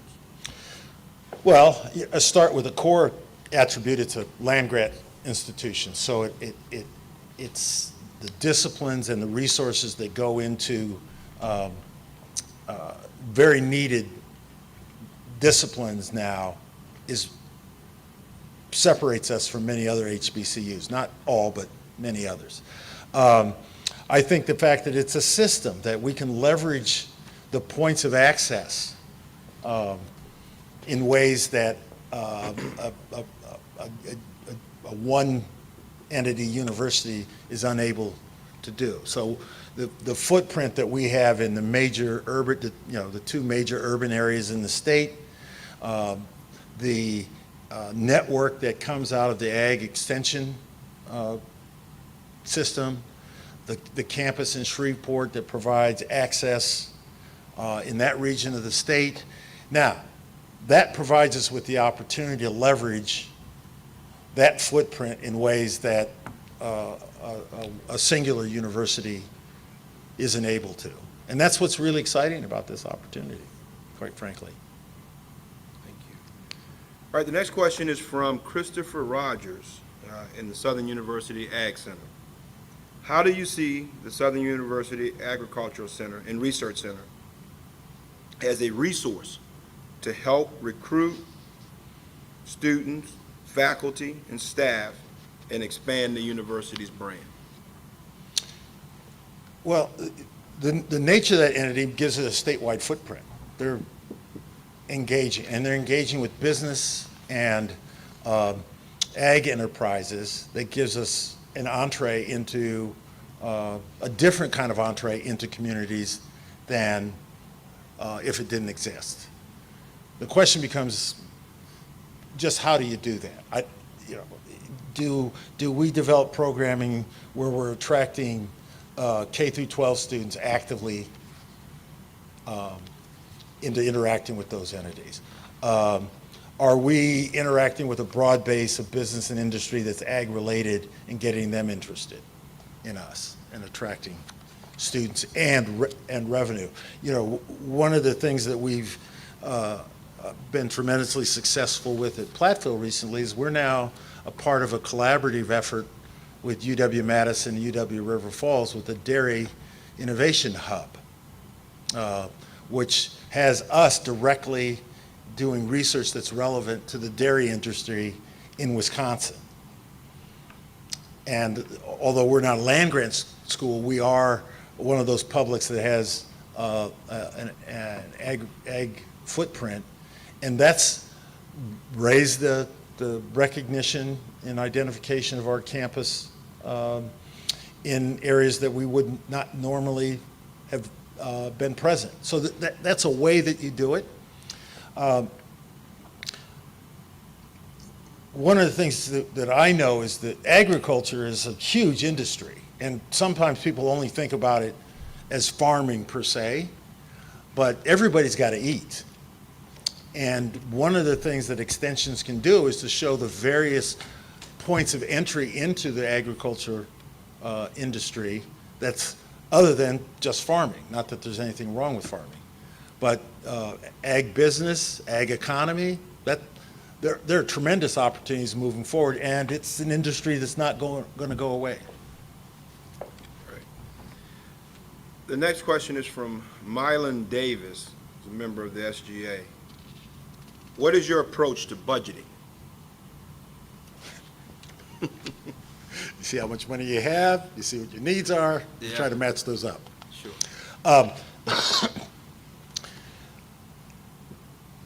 You need to be strategic, okay? There is sort of a baseline of things you have to do, right? You have to have faculty, you have to have buildings, you know, that kind of thing. Then you have to think about where are the places that you need to make investments. And then you have to think about where are the places that you need to make disinvestments because finance is a little limited resource. And my approach to that is do it collectively. You can't sit at the top and just say, oh, I'm going to develop these priorities and decide for everybody. There has to be a process that allows it to come up through the organization. One of the things I did at Platteville is that when I arrived, I realized it was a fairly centrally managed enterprise, that the deans and others didn't have a whole lot of influence on how the resources were distributed.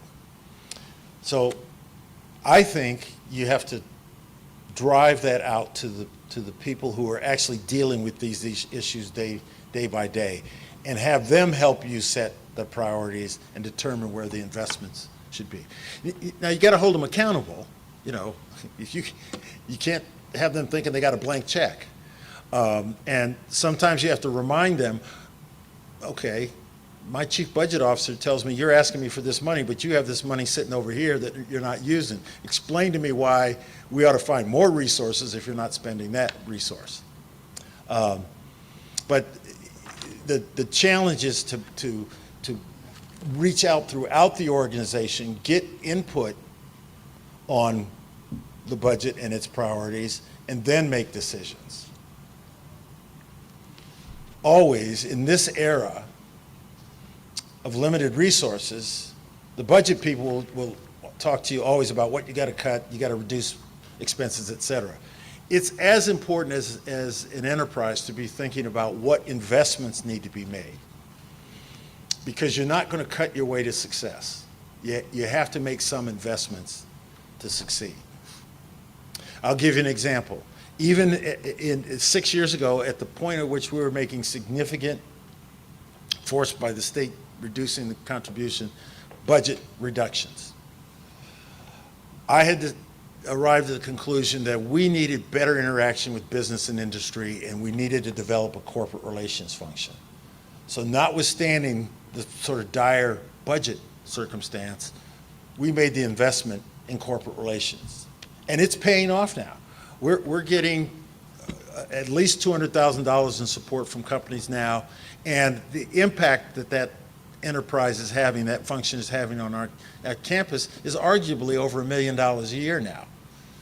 That was a strategic investment that we needed to make to be more effective at engaging with business and industry. So you have to look, you can't just look to cut, you have to look at where you should be investing. Thank you. We have a question from Carlos Brister, Student Government Association. Do you feel that you are capable to continue the pipeline or to expand the pipeline with our state leaders to ensure we get the resources and the tools that we need to flourish? If so, please provide examples of past success. Well, I think it's a core function for the president of the system to be the most visible advocate to elected officials for the resources that we need. If you're not willing to do that, then there's no business sitting in that seat. Now, the start of how you interact with elected officials is you need to engage them before you want something, okay? If the only time they ever see you is when you have your hand out, they're going to be like any other person feels like a bill collector, okay? So you have to develop a relationship. You also got to help them, right? You know, politicians want their picture taken, right, with people that, you know, constituents that show that they're doing well. You have to be sensitive to that. You have to have the kind of relationship where they understand what you're doing as an institution and how that impacts their constituents, okay? And most importantly, what I've learned over time is you have to have very strong third-party advocates, right? The people who support their campaigns, who impact their constituents, are the ones that can move them when they may not be as willing to be moved by the great charm that you have individually, okay? I also think you need to show them that you're gonna help yourself. So a couple of examples I would give you. Two, one, when I first got to Platteville, at that time, enrollment was exploding and we didn't have enough capacity in our residence halls. I did some asking around. You know, in our system, the state manages all the building projects and you have to go through the system. So the process of getting approved and getting a new residence hall built at minimum was going to take 3 years and could take as long as 6 years. And I said, that's not fast enough. We need this done sooner than that. So we looked around and we found a different way, a public-private partnership, and I'm sure you're engaged in some of that here. But that was going to be a touchy subject because the administration, like of state government, the Department of Administration, really likes to control all those projects, and they hold great sway. So I sat down with our state senator from our region and for lunch, and we said hello, et cetera, et cetera. And then I said, well, we need to build a new residence hall. I'm going to tell you, he lost his mind. He said, you just got here, you're already asking me for money, blah. I mean, literally, he was yelling at me for 3 minutes. And quite simply, I didn't get to say anything till he took a bite out of his sandwich. And then I said to him, I'm not going to ask you for any money. And he said, oh, tell me about that. And I explained how we were going to go about doing this and that I needed his support and cover to help us get this so that it didn't become a political landmine for us. You know, the end of the story is that building's been in place for 10 years now, okay? So this fall, we will move into a new engineering facility, a $55 million engineering building that will allow our whole engineering program to be in the same space on our campus. That was the only new construction that was approved by the legislature and the governor in the biennium it was approved. So how did that happen? Well, I'd like to say, I wish I could tell you it was genius on my part, but I have a great government relations person, formerly served as a chief of staff for several legislators in the state.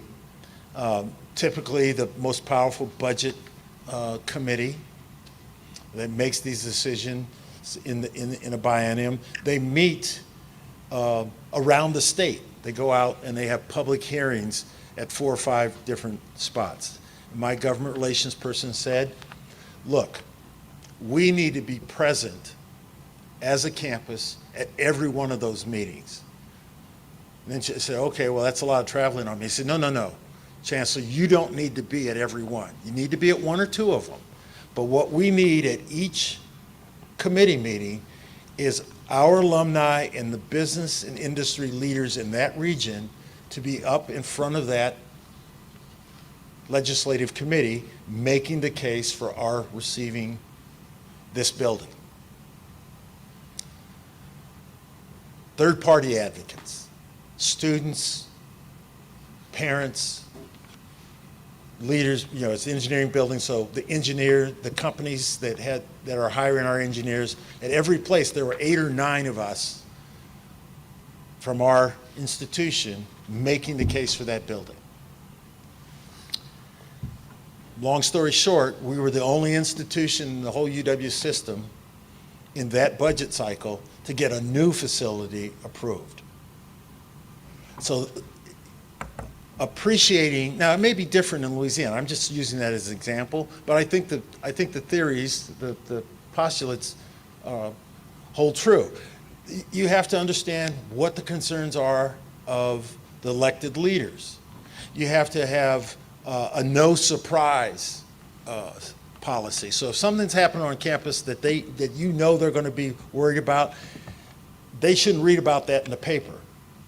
They should get a text or a phone call and that kind of thing, so they know ahead of time what's coming down the pike. You have to understand how they're motivated and develop strategies to help push those buttons when you need to do it. And it's not just a one and done. And I think the humility that you need is that your charm as the president alone is not going to get it done. It's a very necessary component, but it needs to be a much more strategic approach if you're going to be effective working with elected people. Thank you. So we have about 15 minutes left, right? And then it's Oh, that's time. all? That's all. Yeah, then it's time to have some lunch here. Okay. So I'm going to take about 2 more questions. All right. And then give you an opportunity, Dr. Shields, to provide some closing remarks. Okay? All right. This next question is from an alum, Scott Hurton.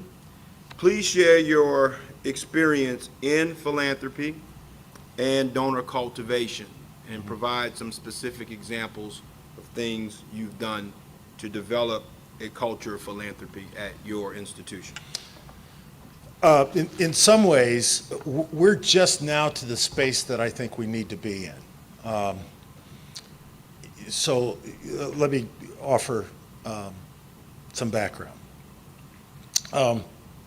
Wisconsin was one of those Midwestern states that really subsidized higher education at a very high level for many, many years. And it's really been a recent development in the last 15 or 20 years where it didn't, that went south for us. So what that meant is because it was so inexpensive, that's the way people thought that it continued to be, and didn't feel compelled to support them. They're getting all the support they need from the state, right? I mean, the story I like to tell is there was an alum that said he told his grandchild that he was going to pay his tuition at Platteville. Great, so the kid goes to his high school graduation a few years ago, and the granddad hands him an envelope. The kid rips it open, and he pulls out a check, and it's $600. And the kid says, "What's this?" And the grandfather says, "That's what my tuition was when I went to Platteville in 1968. They really don't understand that, unlike, and I was in this era, that young people, I was a Pell student. It wasn't called Pell then. I was a Pell student, but between Pell, a National Achievement Scholarship, and what I could save in the summertime, I could pay all of my expenses at a private university. That is virtually, you cannot make enough money, even working full-time for the most part, to pay for your college education these days. You certainly can't do it working part-time to meet your expenses. So part of what you have to do is you have to explain that to people now, right? And then, because so much of the support for all the other things came from the state, you have to say, look, if we're going to have a fine arts center, if we're going to have research opportunities for faculty and staff, you have to make that case. So we had to rebuild our infrastructure to make that case. And now we're in a different space where we're like, I Trust Southern is, we have a foundation that exists to support the university, but it is separate, okay? We now have gone from raising, $1 million, $1.5 million a year. So the last 2 years, we've raised over $4 million.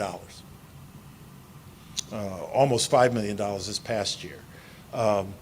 We've put a planned giving approach together that you can't count any of this, but we put in place that, last year, if you included the gifts, the planned gifts that are well documented, again, they're off in the future, there's no guarantee, that took the total amount of at least commitments to almost $8 million a year. Great part about, some people worry that you don't have that money now.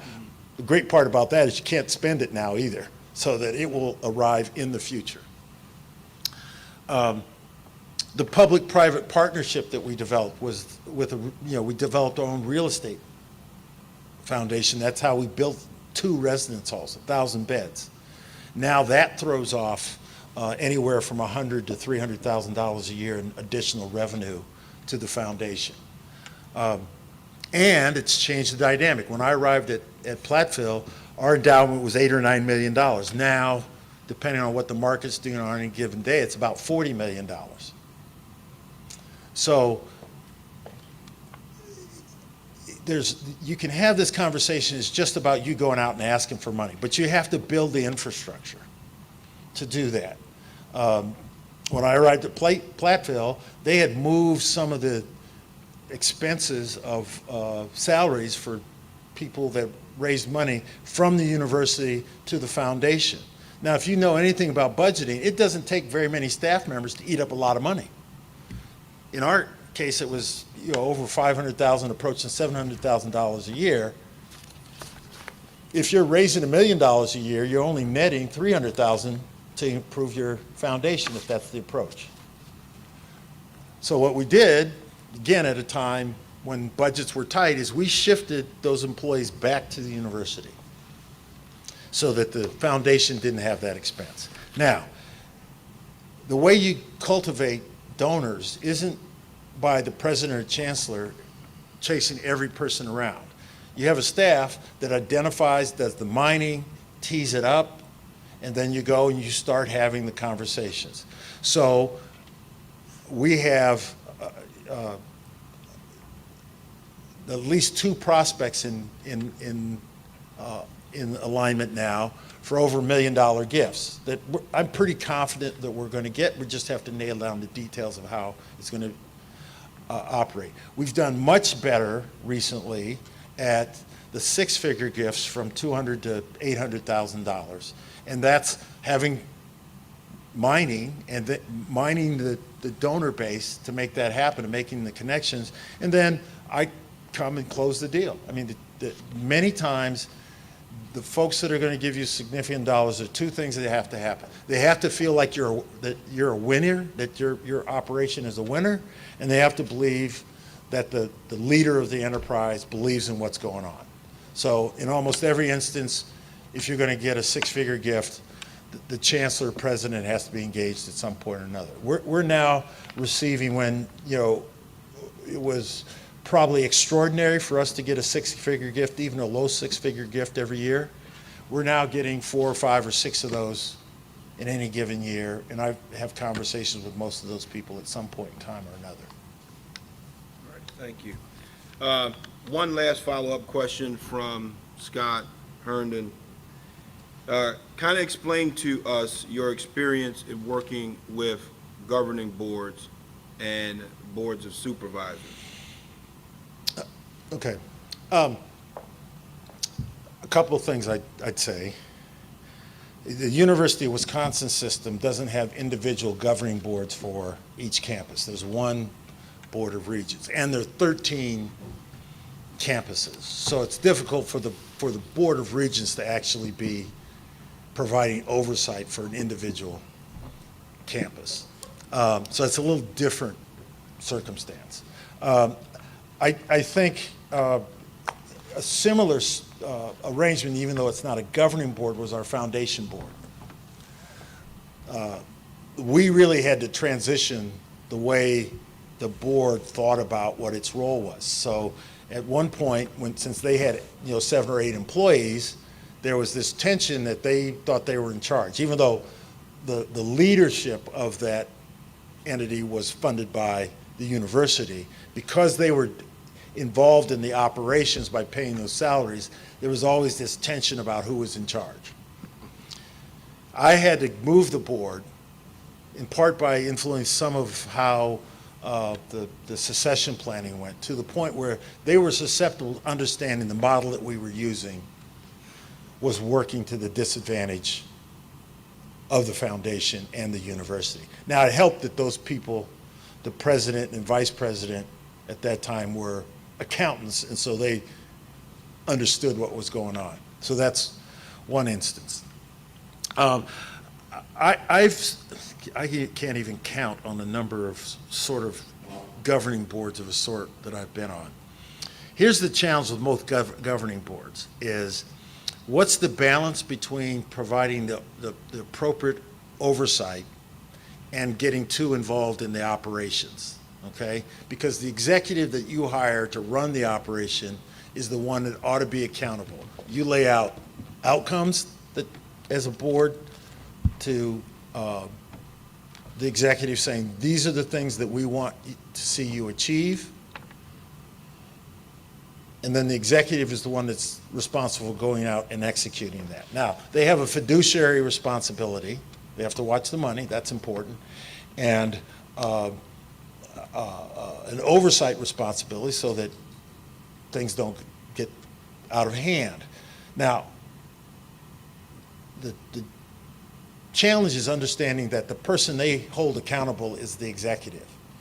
If governing boards start deciding, who's going to be dean here or who's going to be associate vice president there, they need to be informed, it needs to be explained to them, but the executive is going to be accountable for whether the outcomes come or not. It's difficult for them if they get too deep in the operations. I'll just be honest with you. That's my perspective. I've seen that play out in a couple instances. As I mentioned to you, I serve on the board of trustees of my undergraduate institution.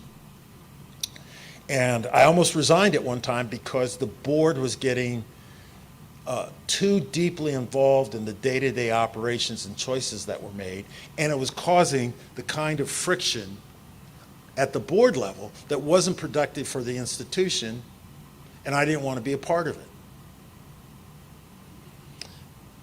Ideally, the executive spends enough time with the board that they understand and are comfortable with what's going on. They can be explicit about the concerns that they have and set the expectation that the executive is responsible to that. That's entirely appropriate. And you can't step into these positions as a president or chancellor if you're not willing to have those conversations. Now, the culture of the institutions can change, right? The Board of Regents in Wisconsin meets 10 times a year. They have a certain way they go about doing stuff. They don't spend a lot of time engaging, although 2 are assigned as liaisons. Now, if the practice of the board is to meet more frequently than that and to have an established set of reports that speak to their concerns, it's the executive job to make sure those reports are delivered. And the outcomes. Look, if you're setting outcomes that are all achieved every year, then the outcomes aren't being set high enough. I believe that, right? You need to sort of have expectations that push the institution and the executive to achieve those outcomes. So that's the Board of Supervisors' job in this circumstance, is to set those standards and to hold the president, chancellor accountable for that. But it's not to sort of get involved in the actual operations of the institution. Thank you, Dr. Shields. Thank you for joining us today. We want to give you an opportunity now to provide the group here and the viewing audience with some closing remarks before we go to lunch. Okay.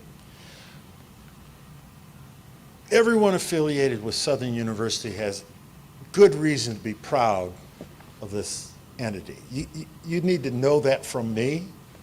You know, every institution has this, if they're self-critical, we'll see that there are things they could do differently or better. But just the mission and tradition of this institution is incredible, and I have great respect for that. I have committed my professional career to improving opportunities for all kinds of students with an emphasis on underrepresented groups. It may not be so obvious given the institutions I've been at. And I certainly understand how stakeholders associated with Southern may be saying, who's this kid, this guy from rural Iowa that's at a rural campus, mostly white campus in the north, who's not lived in the South. You know, I've been in the South. I lived in North Carolina. You can decide whether you think that's South or not. And has never actually worked at an HBCU. Does he get the important roles that a system like Southern plays? Does he respect the history? Is he committed to furthering the mission of that institution? I'm a huge believer in that you demonstrate by performance, so I'm not going to give short shrift to the idea that if I were chosen to do this, that you'd be watching me very carefully to see whether it becomes evident moving forward.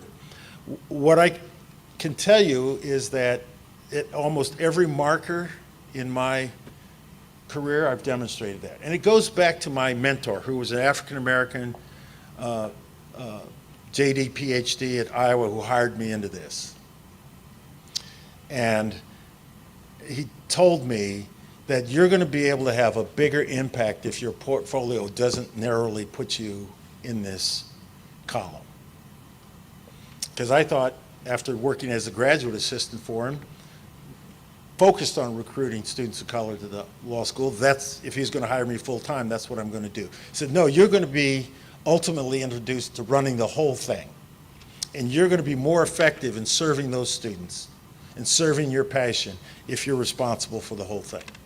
So diverse enrollment at the University of Iowa Law School under my watch went from about 10, 12% to almost 30%. And happy to have a long, extended discussion about how that happened. The lessons I learned there, I took to the University of Michigan Law School, where I worked on a committee that rewrote the admissions policy statement that was litigated all the way to the Supreme Court of the United States. There were two cases, one out of the law school, one out of the undergraduate program. The law school won their case. I think in part because of the way we constructed the policy, which spoke to the mission of the law school and how the admissions policy was designed to further that mission, and then, quite frankly, the execution that I made on that policy over the course of years. Right now, it's still the controlling precedent. I know it's going to be talked about again by the Supreme Court shortly, but it's the controlling precedent in higher education right now.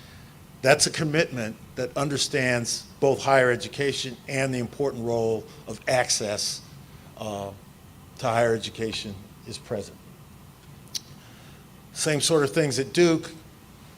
Went to Phoenix to work at a startup law school that was committed to providing opportunities to pursue legal education. Actually left there because they didn't fit my values. They weren't doing the sorts of things that assured students would have the right outcomes. Many of them were students of color. Many of them came from disadvantaged backgrounds. Landed next at the City College of New York, an extraordinarily diverse campus, reoriented the culture there. So there's almost throughout my career this sense that the constituencies, the stakeholders of an institution like Southern has always been there in my background. I think, again, that Southern is uniquely positioned to have a tremendous impact on education from K through 12 and beyond. It has the ability to become a force in business and industry in this region, all built on a foundation that's been laid by my predecessors. That's what's exciting about this opportunity for me. And I appreciate your taking the time to have a conversation with me today. And it gave me an excuse to come to Baton Rouge, where I'd never been before. So thank you for that. Thank you, Dr. Shields. All right, we're all done.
it's real popular, the deal option.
Honey, Gio's Pizza Palace just launched chocolate cheesy bread. I'll go wake up the kids.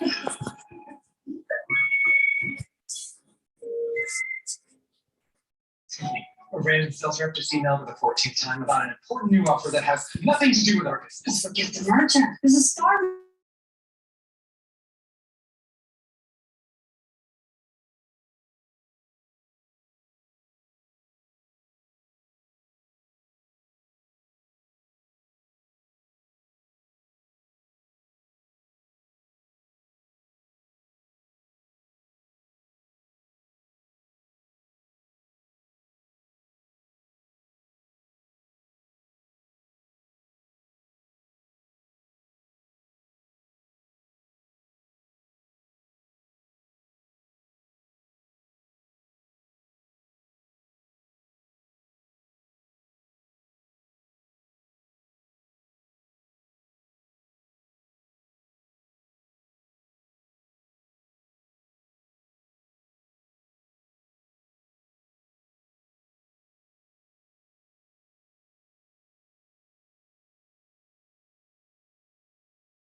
about to get underway here.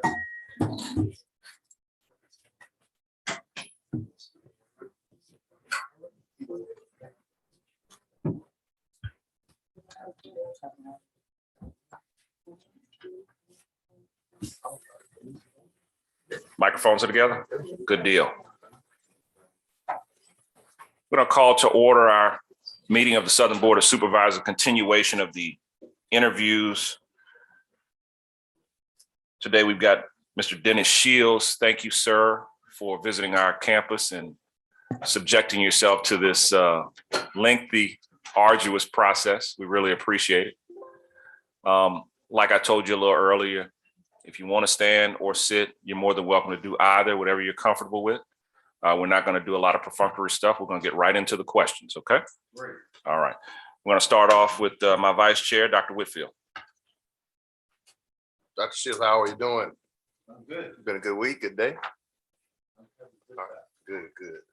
Let's get into it. Please explain your understanding of the role of the President Chancellor position for the Southern University system. Well, President is to give vision to the system and the campuses that help support the individual campuses in their campuses being successful, and to assist the system in making sure it's serving its students and the state of Louisiana appropriately. The Chancellor is the CEO of the Baton Rouge campus, and is to be present and known on that campus and to be accountable for everything that happens on that campus. Go ahead, you got to follow. And balancing that role, it's not a common role from what I can understand. Dr. Belton did a great job, but came into something that he'd never done before. Is that something that intimidates you, or you feel like you can handle that position, not having served in that position before?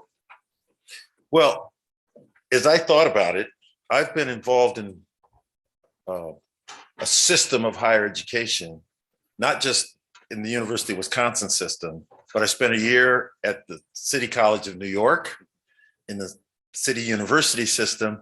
And before that was part of a system of privately owned law schools.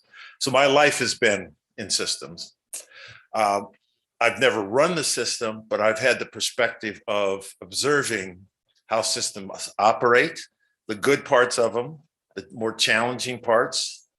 I would say my observation is when system tries to run each campus or exert too much operational control over all aspects of it, it becomes complicated. In my current circumstance, one of the things that's clear to me as the Chancellor, University of Wisconsin-Platteville, that campus is going to rise or fall basically on what our campus and my leadership does there. Now, we got to stay aligned. We got to follow the overall vision of the system. But in terms of executing that, I do not need the system president leaning over my shoulders or the vice presidents telling my vice chancellors what to do. You got to help those campuses be successful. I'll give you a couple examples of it to my way of thinking.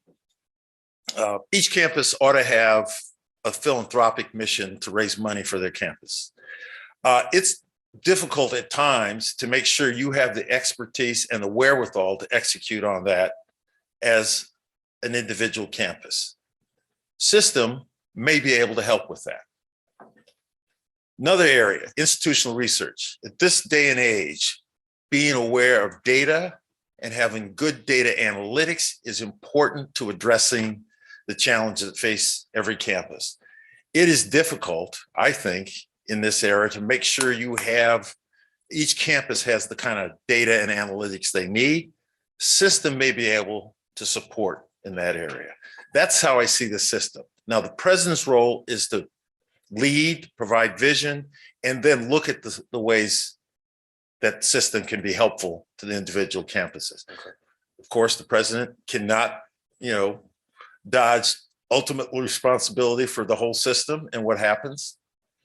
That's important to keep in mind. But in terms of the day-to-day, week-to-week, month-to-month work, it's establishing the vision and providing the support they need to be successful and holding them accountable. So it's not operational. So I'm not daunted by that. I have a sense about that. And obviously, the University of Wisconsin-Platteville campus is about the same size as Southern, between 6,000 and 7,000. So it's something I'm accustomed doing. It has an ag program. It has branch campuses. So those are the kinds of things I'm already experiencing. Thank you. Mr. Rutledge? Thank you, Mr. Chairman. Good afternoon, and again, welcome to Southern University. I do want to be respectful. Do you prefer Dr. Shields or Mr. Shields? Mr. Shields. Okay, great. By way of introduction, please take a few minutes to tell us about yourself and why at this point in your career you believe that you're the right person to serve as the next President Chancellor of the Southern University system and the Southern University of Baton Rouge campus. Okay. So there's two parts of this. Okay. So it's what Southern University system and the Baton Rouge campus needs. And then where am I in my career and how did I get here? And then how those two mesh together. So let me start with the first thing. This is a really unique opportunity. It's a system. It's a historically Black system. It has a statewide footprint. It's a land grant institution that has STEM disciplines and agriculture, along with a full array, nursing, ROTC. It is a remarkable vehicle to provide support and economic activity for the whole state and region. That's exciting for me. I would tell you if it was just the Baton Rouge campus, I'd simply be replicating what I'm doing where I am. I'm at a point in my life that doesn't make any sense. On the other hand, being able to help lead and work with a group of amazing campuses with a long history and tradition, and hopefully give them a vision of how they can be different and support opportunity across the state is an extraordinary opportunity. So that's why Southern University system is important to me and why this is an exciting opportunity. Am I prepared for it? Well, you'll make an independent judgment. I'll tell you a little bit about my background. I'm not unlike many of your students that are currently matriculating at this system. I was a striver, an aspirer, who at times didn't know exactly how I was going to get there, but through the good graces of many people, I got a little direction at the appropriate time. I grew up 5 years in an orphanage, 2 foster homes, boys' home, another foster home. I believe in the mission of historically Black universities because when I was 7, 8, 9, 10 years old, I lived with an African-American who was practicing medicine in rural Iowa, who was a graduate of Fiscal University, a Meharry Medical School. So when I was 7, 8, and 9, and we would travel, we would visit his family, we would stop and see his peers from Fisk University and Meharry Medical School. I wasn't even conscious of it, but that told me that's what you're supposed to do. That you went to school, you went to college, you moved on. So in some ways, historically Black university really shaped my early life, okay? Now, I got through that, and in part that was important because when it was time to figure out how to go to college, I was living with a foster family where neither the mom or the dad had finished high school. The mom got her GED in her 40s. So I had to sort of navigate that and figure that out myself. I think that's very similar to a large measure of the students that we see at Southern University. The opportunity to impact them, the passion that I have for being focused on them is what makes this exciting for me. Now, what about my history? I went to law school because somebody introduced that to me when I was a sophomore in college. One of those people along the way who was supportive of me, planted the seed in my head. I was a business major because of my background. I wanted to major in something that would assure me of being employable. This person worked in a TRIO program, if you're familiar with that. It was a counselor in a TRIO program, suggested I think about going to law school. And I took it from there. I followed up on it and read about it and was profoundly influenced about the great African-American lawyers that have been civil rights leaders. You know, that's what motivated me to do that.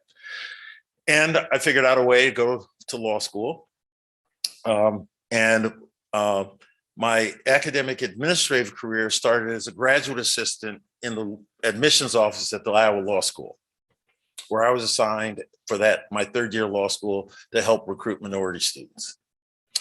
The fellow I went to work for was a great mentor, African-American, went on to be the dean of Ohio State's law school, president at City College, and ultimately at the University of Cincinnati.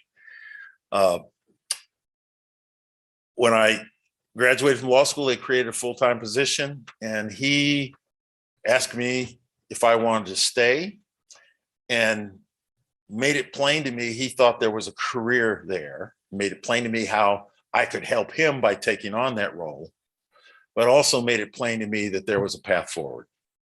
My passion led me to be very actively engaged in law school admissions for almost 25 years at Iowa, then at the University of Michigan, then at Duke University. And then I moved on to become a dean at a startup for-profit law school in Phoenix. I've always been someone that thought about what leadership was about, although I think it was probably 15 years ago before I realized that I was being intentional about that. What I can tell you is every step along the way was a step up. I had success. I was a risk taker. I was an innovator. I had an entrepreneurial spirit, and it paid off for every institution I've been associated with. I've now worked in systems for 15 to 17 years. I sort of understand how they work. I understand the good aspects of them. I understand how systems can make things challenging. I have an unwavering commitment to outstanding student outcomes. I'm at a place like the University of Wisconsin-Platteville. It's a portal of entry. It's similar to Southern, different, but most of our kids, about 35 to 40% of them at any given time, are Pell eligible students. About the same number, if not more, first generation in their families to go to college. Most of the rest of them come from modest means. My notion is being in an institution like that, if I do my job well, I'm changing the arc of the careers and lives of every student there. I think I'm ready. Always throughout my career, I've been engaged in creating opportunity for students and people of color. I think when I first thought about becoming a college or university president, I thought maybe a historically Black college would be the place. And let me just tell you, I know I'm an outlier. Who's this Black person from Iowa? You might wonder. I didn't know there were Black people in Iowa. There's two now. There were three when I was there. I'm just kidding. Actually, there's my law school is University of Iowa. There's a connection. Jewel Prestige received her PhD from the University of Iowa. I may be one of the few people in the world who know that, but I've made it a point to learn about significant African Americans who have connections to Iowa. But make no mistake, my interest is in student outcomes. I know there's a lot of things that are connected to that, right? You got to engage with legislators. You have to raise money, right? You have to run the university. There are dozens and dozens of things that you have to do. At the end of the day, institutions like Southern and its associated campuses have to be committed every day to great student outcomes. That's the passion I bring to this. I think I'm prepared to do that. Thank you. Reverend Talbot. Yes, sir. I want to also thank you for submitting to this process and being present today for the interview. This historically Black college university system has, as you know, campus is located in economically distressed communities.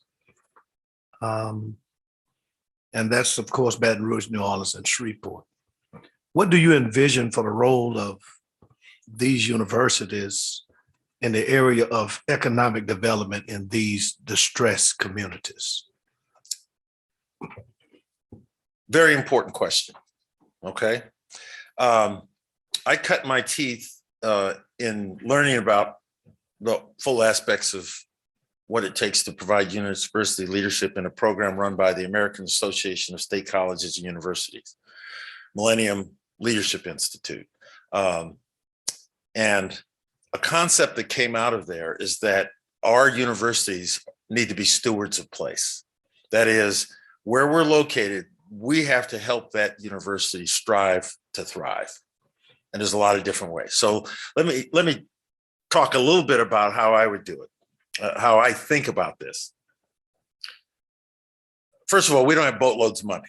It's not like we can back up a truck and solve the issue by throwing money at it. We have our own challenges that way. But within our mission, look, we have ag extension, we have business programs, we have nursing programs, we have engineering programs. All of them are relevant and needs in those communities. And there are probably more that we can think of. I think the first thing you do is you go to those communities and you sit down and you engage them. The worst things that universities do oftentimes is they assume they know what the problem is and how to solve it. The first thing you have to do is go have the conversation. I did this in my current role, traveled all over Southwest Wisconsin.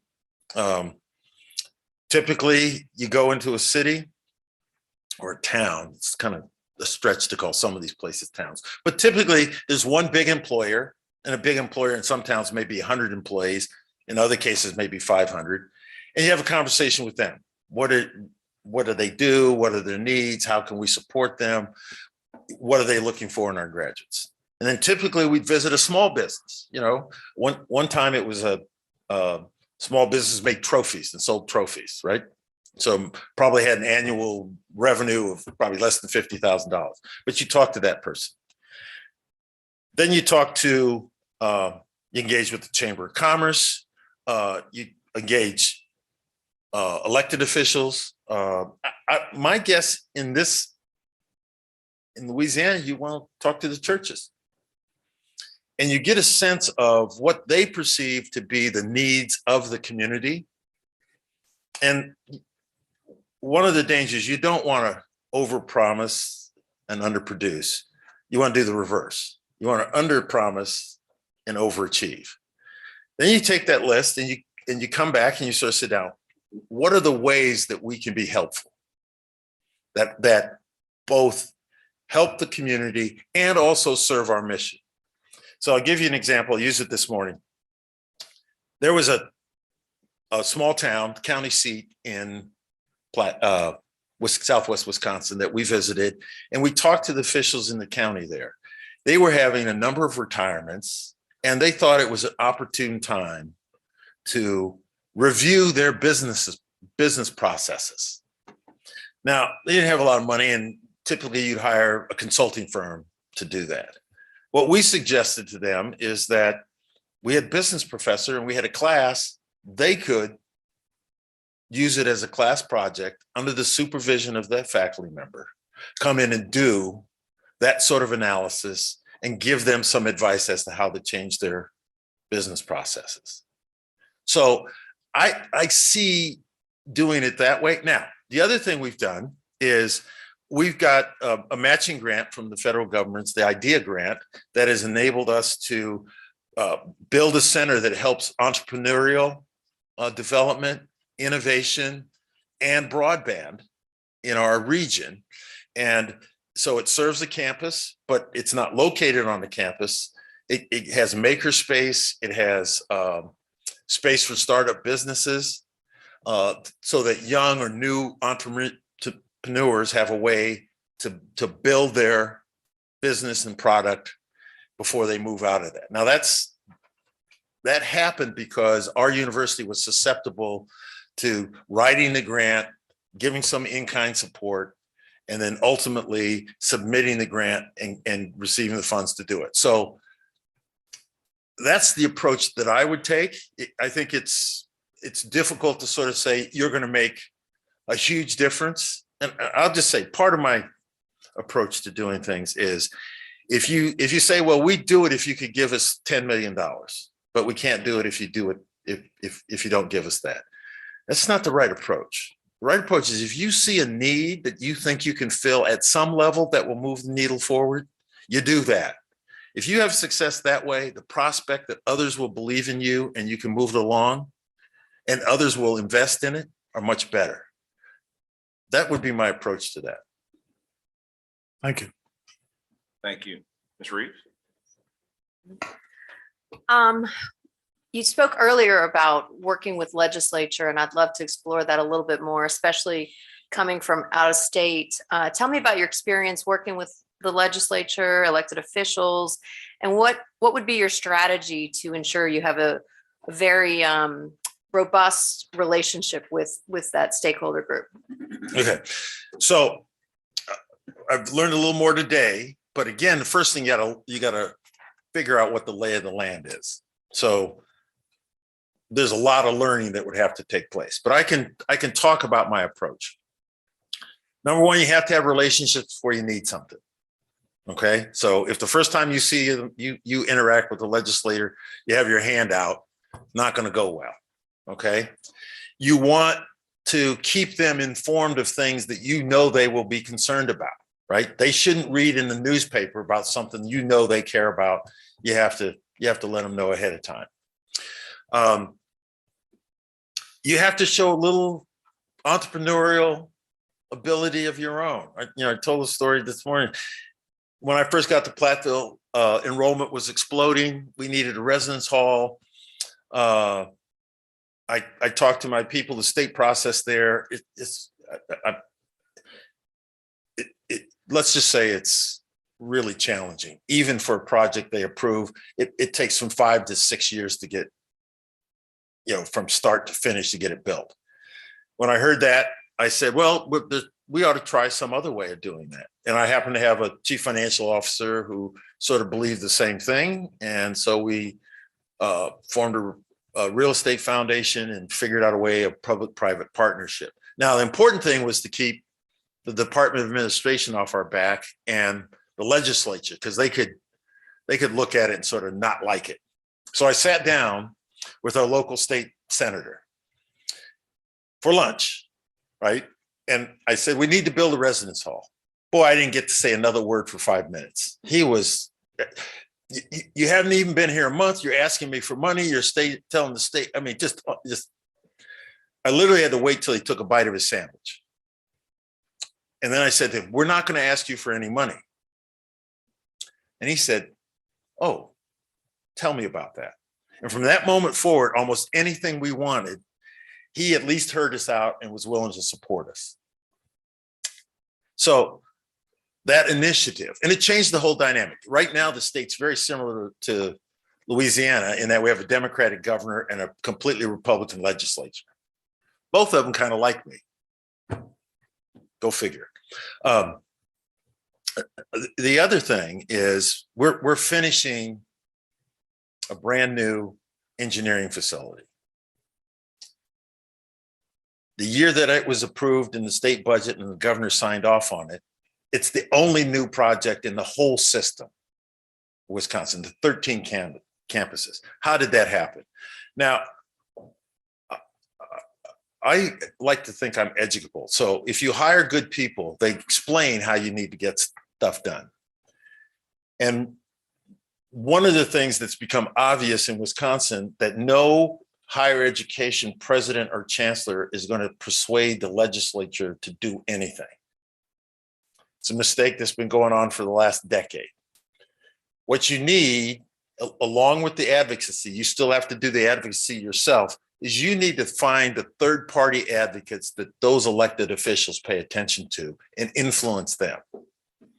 So our approach was, in that biennium, when they were debating this, the main committee, they had public forums and committee meetings at 4 or 5 different sites around the state. Every time they met, there were 9 or 10 of our alumni, of local business officials that cared about this, that they heard from. So, and they hold them in places where the leadership of the committee is.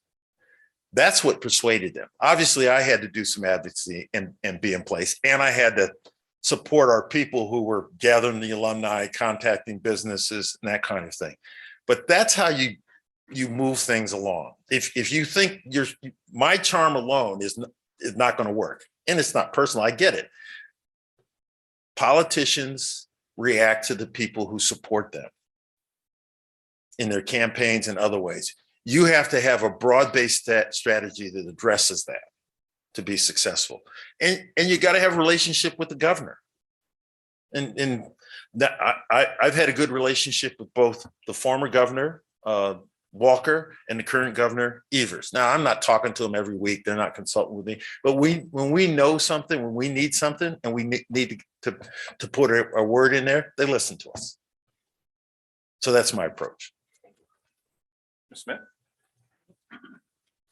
As you've looked around at the structure of the Southern University system, how does it compare and contrast to the structure that of the university that you are currently at?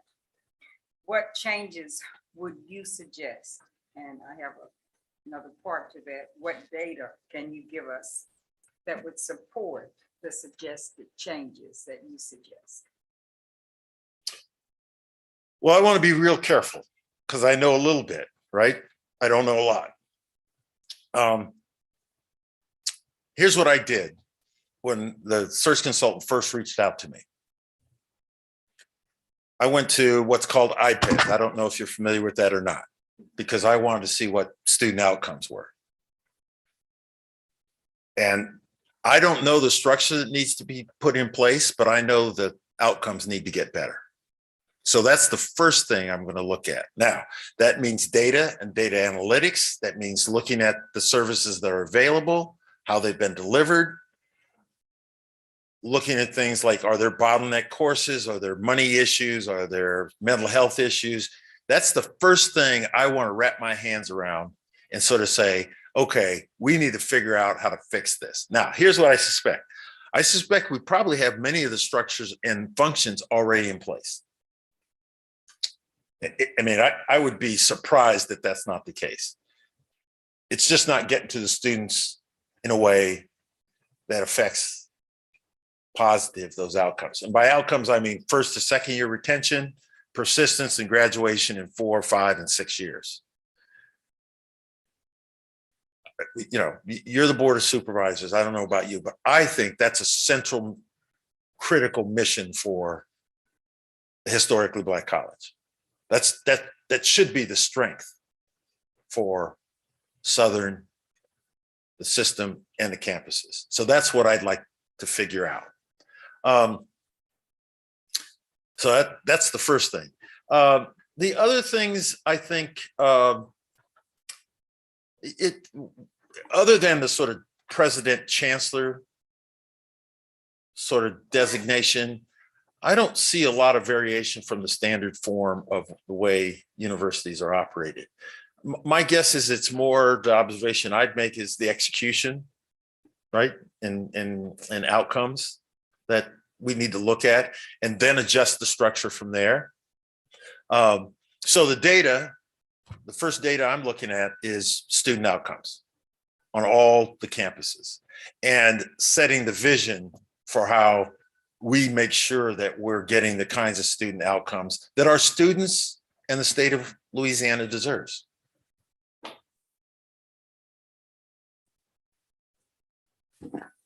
Thank you. Mr. Fondale? Thank you. Hello, Mr. Shields. How are you today? I'm doing fine. Good, good. Good to have you here. Thank you. All right. The Southern University system is a large and diverse system of institutions, regions of the state, student bodies, and faculties. Inevitably, conflicts will arise between levels, units, and constituent groups. what will your major strategies be for addressing and resolving major conflicts of policy, resources, and strategic priority? Well, the first thing, concept that I would tell you is that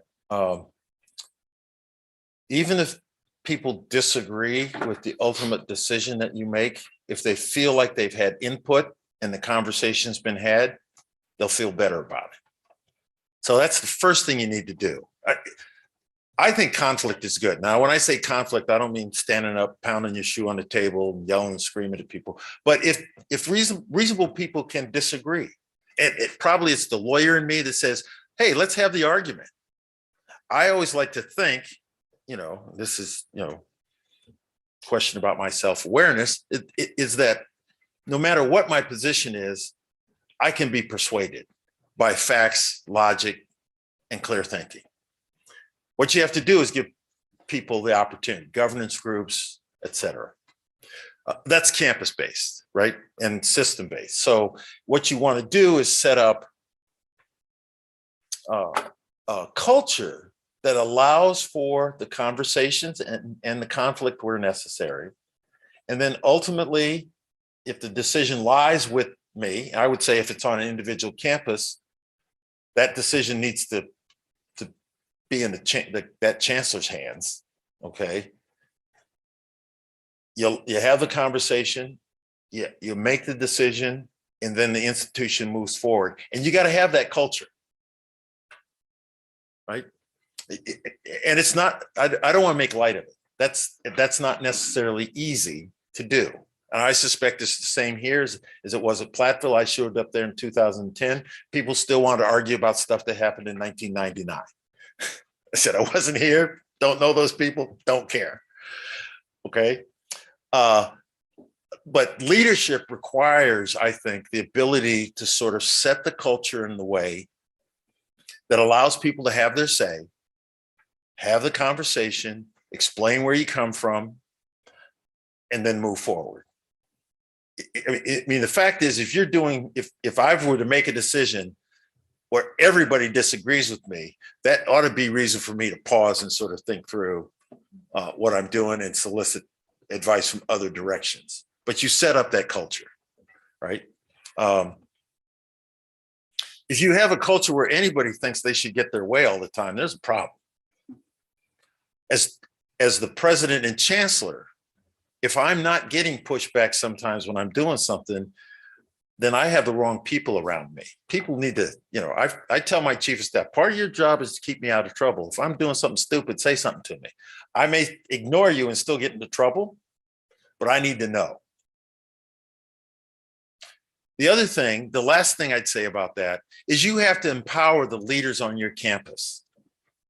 I don't very often treat my direct reports as subordinates. I see myself, I sort of set what my expectations are for them to accomplish, and then I like to consult with them so they feel free to discuss the questions and issues and tough decisions they have to make with me, and be clear about their areas of discretion and let them go. So you empower them and you make clear to them it's the outcomes that matter. This is a lesson when I went from the University of Iowa to Michigan. I went from being a 3 or 4 person shop that had 15 people that worked for me, and I had to hand off some things. And one of the hardest things to do was to understand that when you hand something off to someone, they may not do it the same way that you do it. And so you have to focus on the outcomes. If they're not getting the outcomes and they're not doing it the way you do it, then you take them to task for that. If they're getting the right outcomes and staying out of trouble, you have to live with that. So that's how I think about those things. You had a follow-up? Yeah. One other thing I want to ask, and you can briefly tell me, coming from another institution, here a lot of our students that are coming in are somewhat challenged, coming from underfunded school districts, and their grades may not be, or their ACT scores may not be equal to other schools. So they're challenged coming in. Tell me, do you have at your institution programs that are willing to address not the students that may have the 20s and above, but may have only taken ACT one time, that may be looking to come into the university. How does your institution engage those type of students as far as providing them with a pathway to get, in some cases, caught up to move them forward toward graduation? Because I heard you say earlier about your results and statistics and those type of things. So how do you handle those students that may not be the 25, 26 on the ACT and maybe the not that high of ACT? I guess that's what I'm saying. Well, a couple of things I'd say. First of all, the instruction I've given my enrollment people is you should admit people who show they are committed to achieving academically. That may not be reflected in ACT score. Oftentimes it isn't. But you want to look at a high school record that says, what kind of coursework have they taken? Even if they haven't done great, have they taken college prep stuff? Is the trend in their grades something that gives you some reason to be hopeful? That's so at the decision-making level. Now understand, 9 out of 10 of the young people that apply to University of Wisconsin-Platteville are admitted. Okay. Now, some people might be distressed by that, but that's our mission. I think that's the mission of institutions like Southern. Now, the second thing I tell you, you teach the students you have, not the ones you wish you had, right?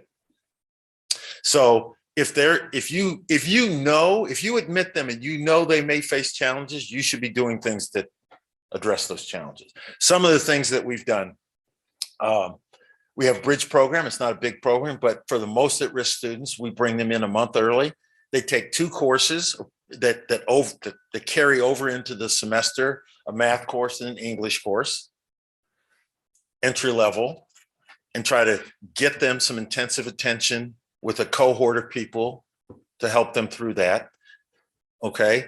They also have a cohort. And then we also, the whole purpose of it, it's called the Succeed program, is to inculcate them with a sense of both they achieve something by being there and that the goal in college is to achieve. Okay. The students go through that program, have had tremendous success. And you know what we do the second year they're there? They become peer mentors for the folks that come after them. Now, my only angst about the program is I wish it'd be twice the size it is. Well, actually, with COVID, we got some money and we did double the size. So it's about 60 this year, 150. Usually it's about 50. So we had between 130 and 150 students participate in that. Part of the way that we got them in the doors, we gave them a $1,000 grant off their tuition for coming earlier. Why'd we do that? Because they had to come a month early. And many of them had summer jobs. And if they gave up their summer jobs, they would give up income. So you look for ways to incentivize engaging in those activities, okay? Then you track them. We have a very good sort of overall student success program, but many of those students are students of color. So our Office of Multicultural Student Affairs that leads the Succeed program, tracks those students across their whole matriculation.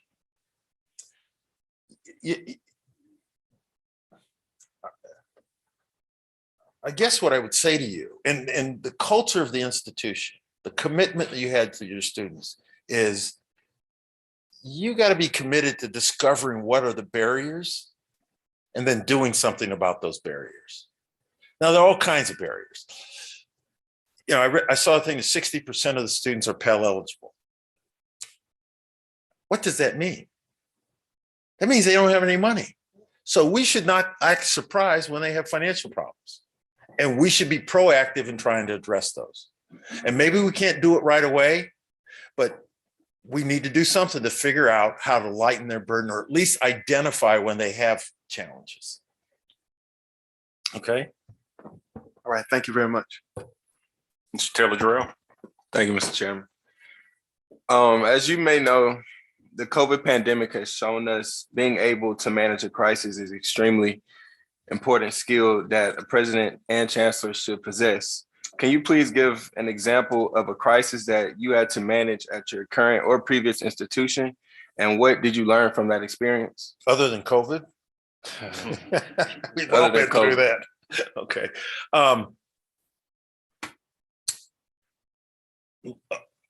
Yes. First of all, you have to do things in anticipation that there are going to be challenges. So one of the things that 2 or 3 years into my time at Platteville, the police chief, part of the safety department, came to me and said, you know, we need to train everybody what to do in a time of crisis. And so the first thing you need to do is do that training. So we had first a tabletop exercise and then actually a mock-up of a disaster that hit our campus. Lo and behold, 6 months later, a tornado hit the campus. What did it do? Now, it was in the summer, so there weren't a lot of students around. I was in Beijing, China. Okay. You deal with those crises by being prepared. Everybody knew where they were supposed to be. We knew how to communicate with the senior leadership. We knew where their staging area was going to be. We knew the groups that were going to be pulled together because there's a decision makers, right? You got to have a set of decision makers, and then you got to have the fact finders. What's happening on the ground? You're hearing from the fire department, the police department, the residence life people. They're analyzing the situation. We're reaching out to the city, that kind of thing. And then it comes to me and my senior team, whoever's available, and then you can make decisions about how to manage through that. So that's the best example that I would call. And that's both preparation and not just how the president or chancellor thinks about it, but how the whole team thinks about it and how you drill that down through the organization so that they're prepared to deal with it. The other crisis I would tell you is when I first arrived at Platteville. And I would tell you, again, you got to have a sense of values and what's important to you. So when I arrived, the first month I was there were 28 instances of racist or homophobic graffiti on the campus, most of it in the residence halls.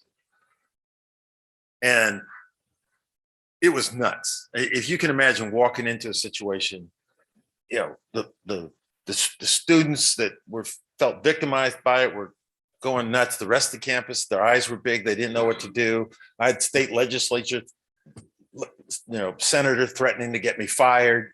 I was getting no help from system. So what did I do? I trusted my values and my instincts. I sent messages to campus. I went to town hall meetings in the residence halls. It was one of the first town halls I went to. What we did, you had open access to the residence halls, and most of the graffiti was happening in the residence halls, and nobody wanted to own up to it. So we put key card access in, so you couldn't just come in and out of the building. Now, for some people, they'd say a lot of instances, not a big deal. That was a big deal at our campus. I went to a town hall meeting, and those students, a couple of young ladies, they were pretty snarky to me in a meeting. And I responded by saying, look, this is your community. This is happening in your community. Until you act like you're going to take this seriously, I have to take steps to protect the community. Then I realized that part of the problem was our African-American students were sort of living on an island, some of it self-imposed, some of it not self-imposed, that our multicultural student affairs program at that time was so busy about climate and that kind of stuff, they weren't tending to those students and their student success. So I changed the leadership. I put somebody in and I said, we're going to focus first on academic achievement because the central aim of these students coming to our campus is to get a degree. And then we'll worry about fixing all of the cultural things in another way. Ultimately, we put in place a bias response team so that when these events happen, part of what happened that fall, when I got there, there was no organized process to deal with these things when they arose. And we learned from that. We said, okay, we need to pull together people who have actually mental health people, public safety people, student affairs people, academic affairs people to look at these incidents when they happen and find resolution. Sometimes it's discipline. Sometimes it's a conversation with the students about community standards, et cetera. But that was a pretty wild first 3 months on that campus that I think was a turning point for the way that campus deals with those issues.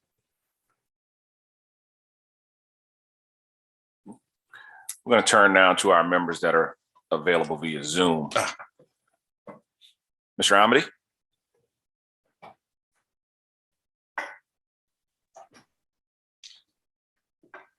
Thanks a lot, Mr. Chairman.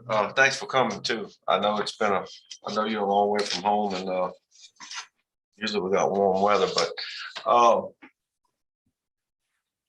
as a guy I went to a small college, I'm proud of it, Nicholls State down in Thibodeau. It's a small school about like, same size as Southern as far as attendance, maybe a little smaller than it.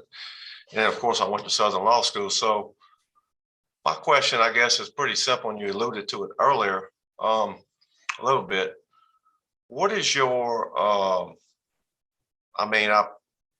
your education is second to none, I can tell you, but as far as the HBCU thing, we have a lot of challenges and at Southern, as most of them do.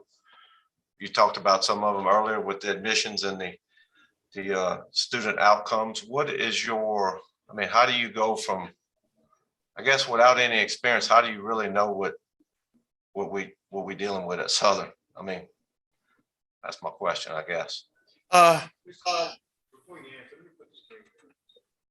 Certainly.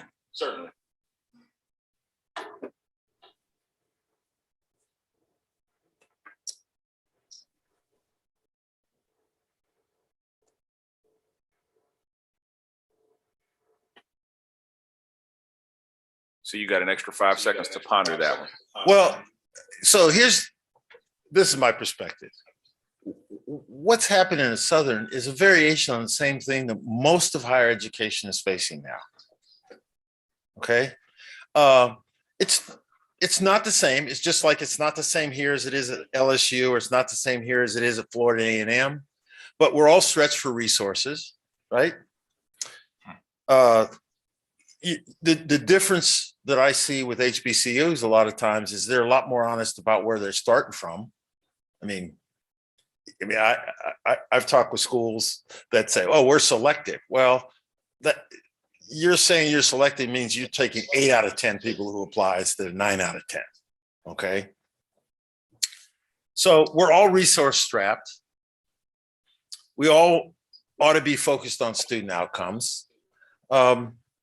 The important thing, I think, for whoever you pick is they come and they embrace the culture, they learn and become known, and then move forward. I can promise you that the challenges that Southern face is not that much different than a lot of other HBCUs or primarily white institutions. One of the passions I have is I like to be helping to move other people into leadership positions. So I serve as a mentor for a number of people who've come through the Millennium Leadership Initiative after me. And I was talking to a young man yesterday or earlier this week who has been assigned to me as mentor, and he's at a small private HBCU, just took on a role as a sort of number 2 in a academic support and student affairs system. And, I said to him, he's talking about all these issues that are going on. I said, so what are your student outcomes? He's wondering how to tackle all this stuff. And I said, go to your iPads. And while I'm talking to him on the phone, pulls them up and they're really bad. Okay. And I said, that's what you need to focus on. So my point is, yes, Southern is unique in some ways, but the challenges that Southern and the Southern system faces are not so unique that they cannot be attacked. I will promise you that most of the things that I sort of think to do are a result of my experience, the observation, or my interaction with other folks that are facing the same problems, and see how they need to be applied here. That's so. I don't want to make light of the special circumstance that Southern has or HBCUs, but that can also turn into a crutch. At the end of the day, are you going to try to solve your problems, or you're not? Right? If you can't do it in as grand a fashion as you like, are you going to do something that moves it forward? Because I'll tell you what, if we do those things, I believe there are people who want to ride with winners, and they will embrace what we try to do. If we come up with a way to system-wide to address student outcomes, I think that there are private philanthropies that would be very excited about a model that spans from a lab school to graduate programs that has a statewide footprint. I think there are people that would be excited about that prospect and supporting us. We just got to get to work to do it. Thank you very much. I appreciate your answer. I didn't mean to, I don't think it was a tough question, but you're right. We, a lot of us, and I say us, includes me, a lot of us that I didn't come from a lot. And so, you know, yeah, we talked about it a little bit yesterday. I mean, the outcomes, as you know, we're trying to help people, young students make something to get a degree. So I mean, we could just you can jack up the admission standards like Harvard, and then you'd have what, 90%, whatever it is. So I mean, it's a balancing act. So thank you for addressing it. Appreciate it. Thank you. Thank you. Dr. Tarver.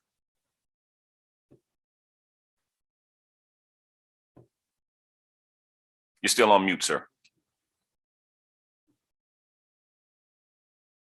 Thank you, Mr. Chairman. And welcome to you, sir. Thank you. Question I have, I'm sure by now you've had a chance to look at the strategic plan for Southern system. In your observations of that plan, what do you see in that plan that you think you could enhance, change, make better? So I reviewed two documents, and I'd make kind of the same observation about the strategic plan and the master plan. I don't disagree with anything that pops up on the strategic plan. The question I have is, what's the purpose of the strategic plan? It's long, there's a lot of stuff there, and who's going to decide how all of that stuff's going to move forward? I've had this experience. So I arrived at Platteville, they had a strategic plan. It was dozens of pages long. It was, I arrived, it was time to do a new one. Here's what happened with that first one. Everybody, when you mentioned that, well, do we have a strategic plan? Not some literally and sometimes figuratively, pulled it off a shelf, dusted it off, and looked at it and said, what did we say 5 or 6 years ago? So being a little dense, I went through the same thing. We created another one that was kind of long. And so the same thing happened, right? It was up on a shelf and people, oh, it's time to do another one. So I learned what your strategic plan should do is highlight 3, 4, maybe at most, of things that you want to address in the next 3 to 4 years. It can be projected out for longer than that, but I think to be effective, you got to decide what are the 2 or 3 or 4 things that we really need to address and move on. So the observation isn't that I think any one piece of those of that strategic plan is wrong. It's all good stuff. I think it was 2018. What I'd ask is, where are we with those key performance indicators for all 90 pages? My guess is, I'm guessing, I could be wrong, that we really don't know. It has to be a living document. I would suggest to you, if you do it right, you pick the 3 or 4 things. Every time my cabinet meets, it's sitting over there and we're looking at it and say, are we actually making progress on this? And then at least once a semester campus-wide, we need to put it out there and say, here's the progress we've made on this. And this board should know at least twice a year, what's the progress that's being made on those things. Your board meeting would have to be 16 hours long to get through all those things that are in the strategic plan now. So that's the observation I make about it. Not that any one thing is wrong. It just doesn't narrow down the focus on the things that are most critical to be done in the near term. Thank you. Thank you, Dr. Tarver. Ms. Williams.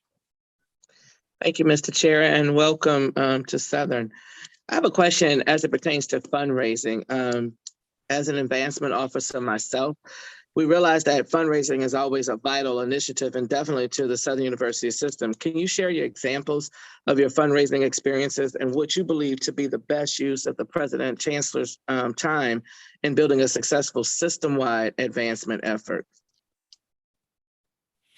Well, the last part, I don't know if the way we ought to think about it is a system-wide advancement effort.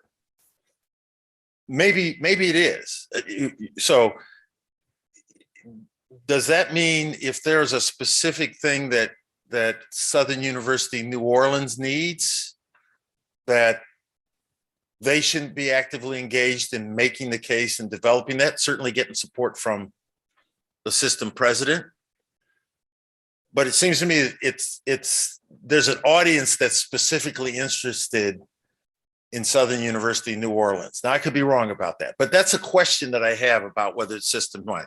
Now, that's not to say that the system shouldn't be a part of helping to figure that out and providing support. So, for example, I doubt that all of the different campuses have the resources to have gift officers and outside consultants when they're necessary and that sort of thing. So we should support that, okay, as a system. I'd have to know more about how things are done now before I'd say a whole lot more than that. Now, here's what I would tell you is that there needs to be teamwork between the leaders of the philanthropic effort and the president and the chancellors to understand when's the appropriate time for any given donor to have an audience with the president or chancellor. All right. For some, it may be early on in the process because they're just not going to talk to anybody except me. We have a donor at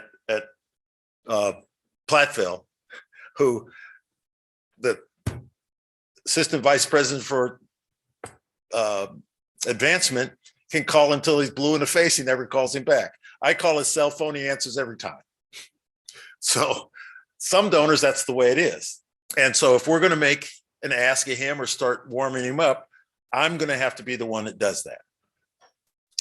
In other cases, the advancement office and the professionals there do the legwork and then sort of tune the president up, the chancellor up, and say, here's what we have going. Here's where the donor's interest is. Here's the conversation you need to have now. And it leads to this conversation for closing down the line. That's my understanding. Now, I get to observe this in a couple of different ways, both in my role as the chancellor at UW-Platteville and also in serving on the board of my alma mater. You know, so a regional public university, small private liberal arts school. The techniques they use are different, but there are good lessons to be learned.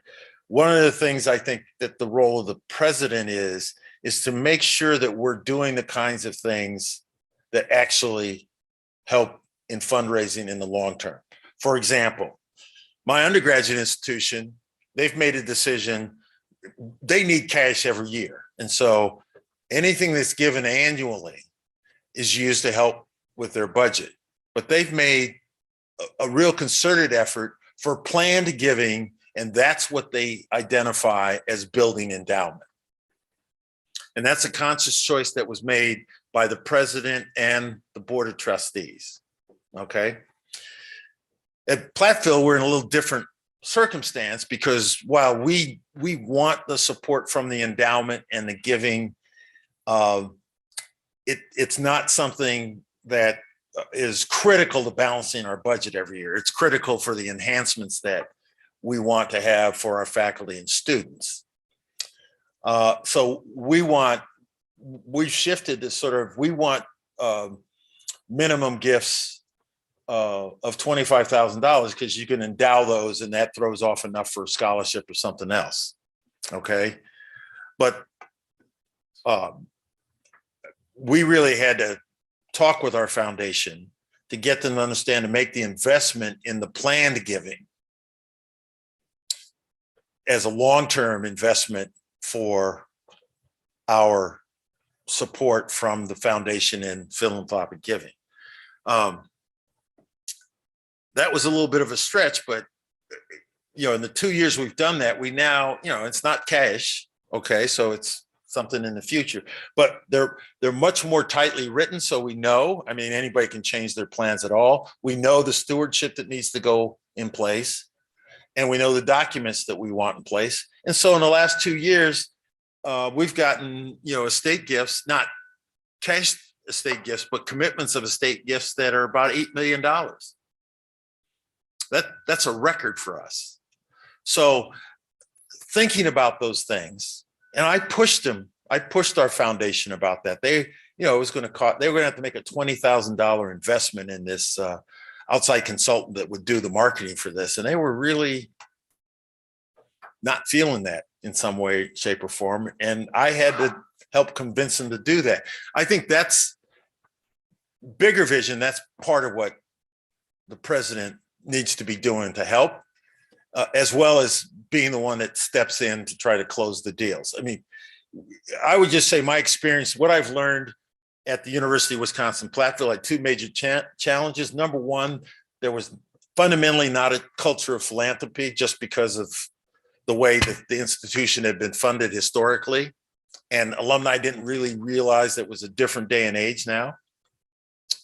And it took some learning of how to put the right people in place on the staffing to get them to understand that gift officers are critical, but it's an institutional mission, not a personal mission, right? And we had gift officers that said, "Oh, that's my donor, and if I get mad at the university, my donor doesn't need to feel good about the university." That was a culture that I had to, 4 years in, had to squelch. Now, the difference now, amongst other things, is before we were raising $1 million, $1.5 million a year. And now the last 2 years, the fiscal year that ended in 2020, we raised, I think, $4.3 million. And last year it was closer to $4.7 million. So it's doubling and tripling the giving that we're getting. Okay. Probably more than you wanted to know. Thank you. Mr. Lawson? Thank you, Mr. Chair, and welcome to Louisiana, Mr. Shields. I hope you get a chance to get a big bowl of gumbo in our great weather you're experiencing right now. Okay. Thank you. I'd like to hear, and thank you again for your time and for your consideration of our wonderful university. I'd like you to share with us your definition of shared governance. And I'd like to get a few examples of how you have interacted with the students, faculty, staff, and other constituent groups within that shared governance structure that you have formulated. Okay. So the couple of different environments that I make that observation, well, there's actually three, the law school that I ran for a few years, the University of Wisconsin-Platteville, and then service on the board of my undergraduate institution. I start with the concept that everybody should have the opportunity to give input, okay? I think that a few years ago, I was talking to the president of a system, this Cal State system in California, and he said, actually, it should be called shared leadership, not shared governance. Because governance, sort of infers that people get to decide, right? And so what happens is that a lot of times you get into a place with shared governance groups, they spend the first half hour explaining to you why they're at the table and why they get to decide this, okay? Now, having said that, there are some bright lines in higher education, okay? The faculty needs to drive curriculum and academic matters, not autonomously, but they need to be thoughtful and guiding what the academic curriculum inside is doing. I mean, if you're going to go against something that the faculty think is appropriate for the academic side, you better have a pretty good reason, okay? They're sound advice. Now, part of that is making sure they understand what their role is, okay? So, yeah, they get to decide tenure. This is a good example. So the way they had written the policy at Platteville, the tenure decisions come directly from the tenure committee, the campus tenure committee, to the chancellor. When I got there, I said, well, what about the provost and the dean and the department chair? And they're like, no, it comes directly to you. And I had to tell them, look, I'm not signing off on these decisions without the input of the people who actually have to supervise these areas. I'm not necessarily going to let them veto what you do, but they get to see these files and have input. And there have been times when, 90% of the time it's fine, but at other times, either the tenure committee didn't know everything, didn't know some of the issues that were out there, or they just didn't have the courage to avoid and wanted to avoid conflict. And I view that piece on the impact that it has on students, right? Because you grant tenure to somebody, generations of students are going to have to either benefit from the interaction with that faculty member or suffer through it. So we need to make sure that the academic side, so that's a faculty governance. And in my approach to that, whenever I've sort of decided to make think they're making the wrong decision, which was in fact unheard of until I got there, I had a meeting with the committee, right? I said, okay, explain to me why you're denying tenure in this instance, the first instance that came up, in another instance, when they were granting tenure, when there were 11 tenured members of the faculty in that area, 4 of them abstained, okay? And they voted to tenure on a 4-3 vote. And I was like, there's real issues with this. And so I sat down and had a meeting with them, said, this is not the way you go. And I held them accountable. I see you abstained from this. You need to explain to me why you abstained. And, I think part of it is some were afraid of the conflict and didn't realize if I trusted their judgment on this, I'd back them up. They're really afraid of getting sued.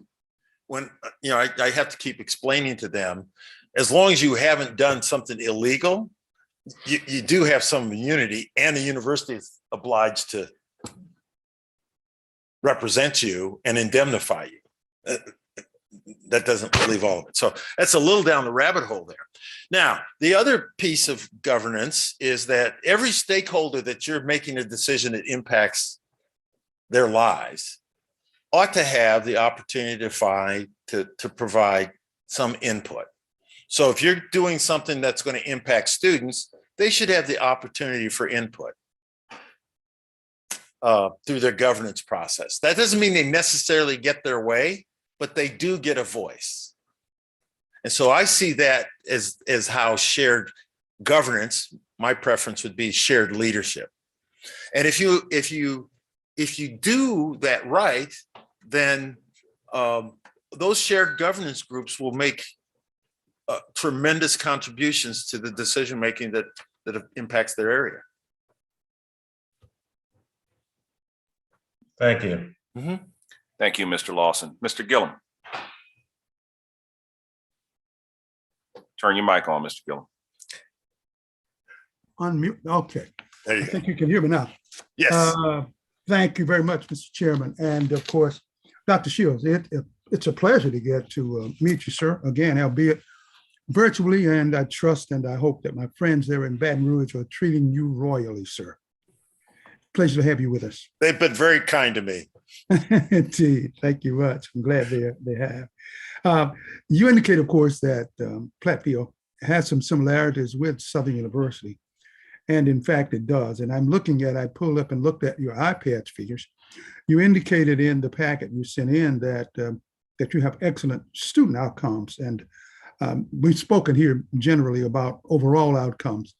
And of course, you say you have excellent student outcomes. If you could just extrapolate a little bit, articulate a little bit, exactly what you're doing there in terms of the process of attaining that. Well, the 54% is good.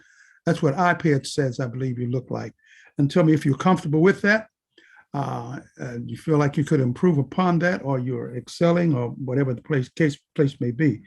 The other issue is, when I think of student outcomes too, I think about, of course, the intake process, the advisement process, the counseling process, of course, the graduation rates are important.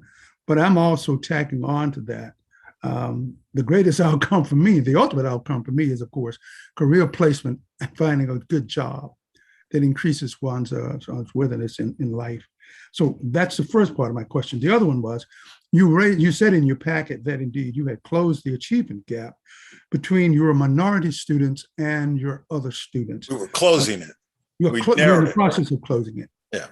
Fantastic. But would you kind of quantify that and kind of articulate what procedures you're using in that regard, please, sir? Sure. So am I satisfied? Absolutely not. Okay.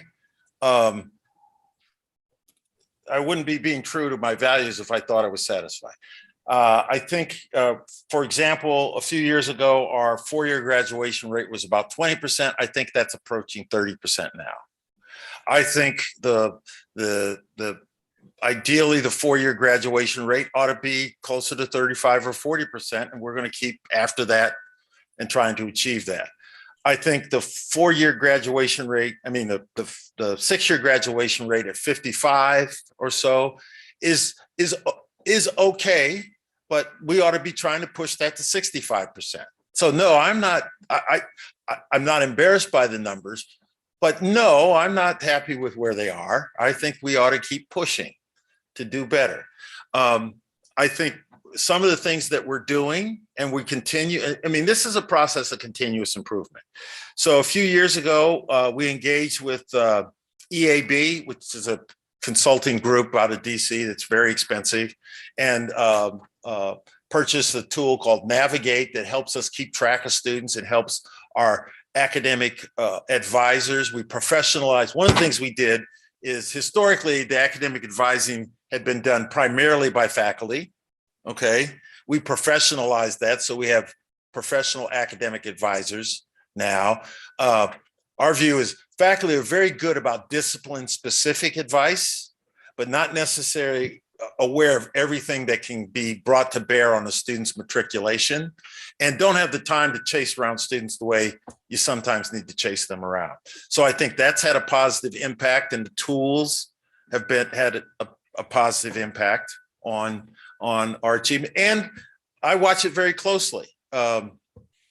So Our first year retention rate, we've struggled. It hasn't, it's varied over the time from 75% to I think 79%.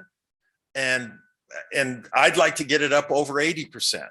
And so we're looking at that. I'll tell you a lesson we learned this year because of COVID, and I'll come to the achievement gap in a minute, is when we got the CARES Act money and the various tranches of federal dollars as a result of their legislation to address COVID. So half of it could be used by the university to meet exigencies, and then half of it had to be direct student emergency aid. So what we did is a few years earlier, we had gotten a grant 2 years, I think it was $200,000 each year to provide emergency grants to students. This was a couple of years, 3 or 4 years before COVID. And they had given us software, and they were very interested in sort of understanding the sort of challenges students were facing. And so when those grants went away, we had private dollars. We didn't have as much money, but we kept that in place and kept the software in place. And when we got this federal money, we did the same thing. So no student got an emergency aid check without us having a conversation with them, so that we could understand beyond their financial emergency some of the other challenges they were facing for continued matriculation. Now, the good news is that overall, 93% of the students that got an emergency grant aid from us through the CARES program persisted or graduated in the next semester. So, and because of the software we had in place, we have good data to sort of say, what are the hurdles that these students are facing, so that we can find some ways to address that. That's continuous improvement, right? That's finding out what are the hurdles and the obstacles for students and moving forward. Now, the achievement gap, quite frankly, I said, student, my history with this, my learning from this is you got to push in 2 directions, right? You got to push the institution to put in place the kind of programming and support the students need. And then you got to push students to do what they're supposed to do, right? So it's a different situation there than it is here. Call the Black students in, and I said, well, it doesn't appear to me like you're going to class. And they said, well, the faculty are racist. I said, yeah, I don't care. You need to go to class. You need to do your schoolwork. You need to ask for help when you need it. So, and on the institution side, I said, we need to change our orientation to be focused on academic achievement, not feeling well culturally in this environment, which is important, but we need to focus on, here's what you need to succeed on our campus. Because my notion of succeeding, this is the minimum, is that you get your degree. And you need to be doing the things that you need to do to get your degree, the students need, and then we need to be providing the tutoring, the academic support, the mental health support, and we need to figure out a way to make sure these students are getting that attention. And so that's why that gap is narrowed.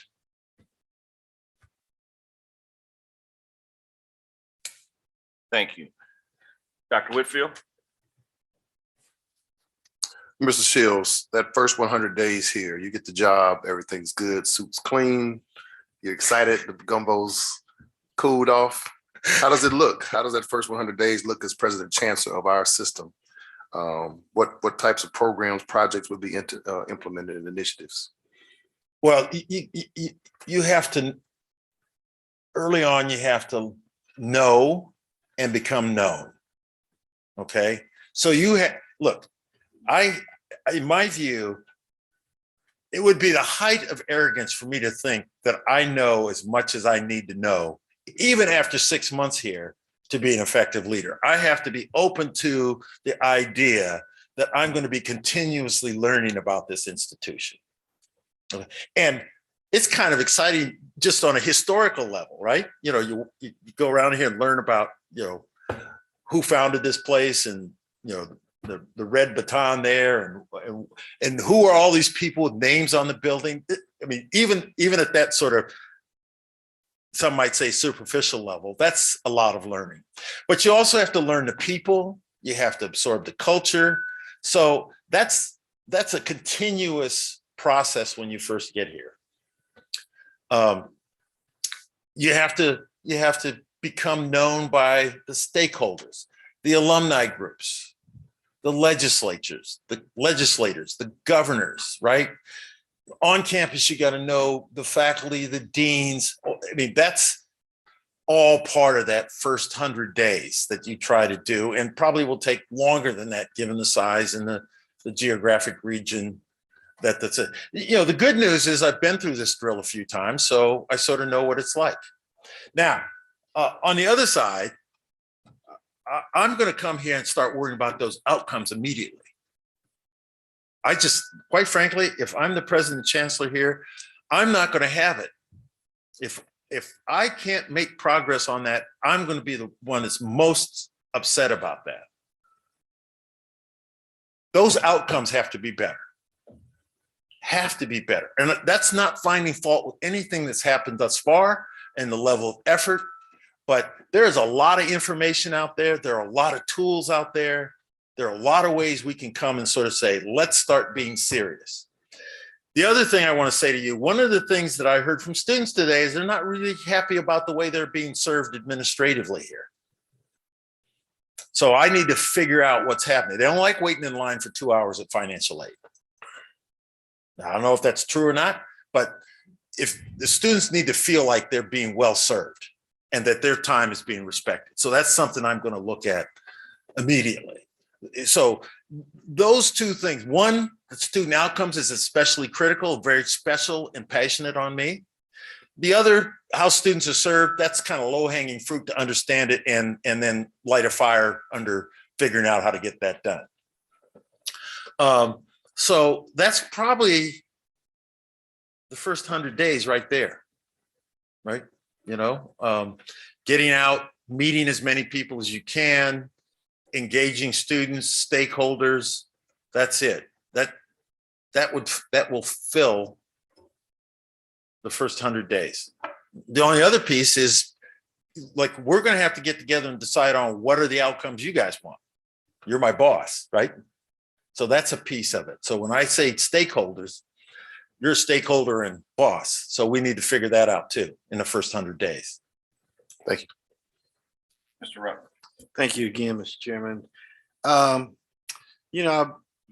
There's been a lot of treatment given to a quote post-COVID environment for higher education and what that looks like. There's a well-worn quote that's attributed to Wayne Gretzky that says, good hockey players go to where the puck is, but great hockey players go to where the puck is going. Has this pandemic, as you see it, changed where the puck is going in terms of higher ed, particularly among baccalaureate degree granting institutions? Is there anything that you see based on this experience that's going to cause us to do something demonstrably different going forward? My reaction to that is it's never going to be as extreme as people like you to think it is. A decade ago, they were saying MOOCs, can't even remember what it means, but it was these online massive courses that we're going to do away with the bricks and mortar education. We're still here. Okay. Now, I do think the use of technology to meet virtually to do things is going to change, and every institution is going to have to decide at what level they can utilize that actually helps them achieve their missions. So I think that's true. That's true. I think post-COVID institutions are going to have to think through how they can serve student populations that are not necessarily the traditional age or point in their lives. So, you know, the 18 or 19-year-old who comes to college and spends 4 years here, there's going to be the opportunity to service students that are older, who are need to improve or change skill sets. And for us, the most likely market is our own graduates, right?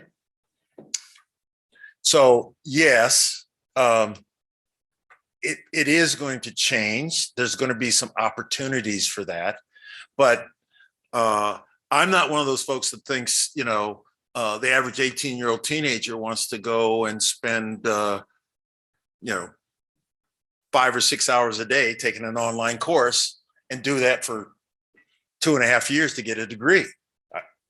And I don't even know if that's a good idea, because I believe the whole university and college experience is part of what makes for the kinds of citizens and workforce that this country needs. You know, for me, the bigger challenge is to acknowledge that we have to educate people that have not typically gone into higher education. We have to get more of them doing it. For most of the country, the demographic that supported higher education is shrinking. The demographic that hasn't pursued a higher education at the fastest rate, immigrants, people of color, specific African Americans and Hispanics, we have to figure out how to get them moving down that pathway.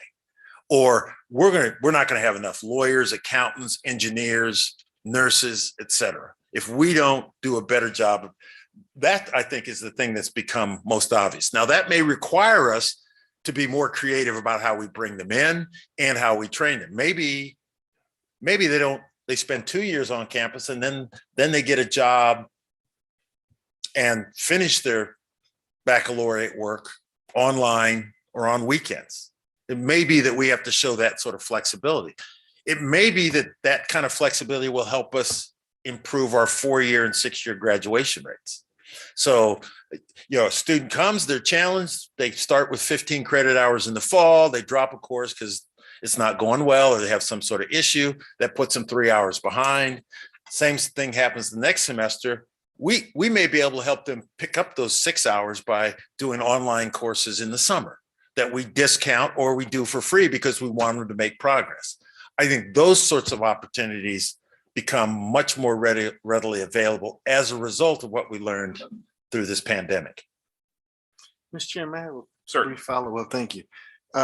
You did mention online in your response.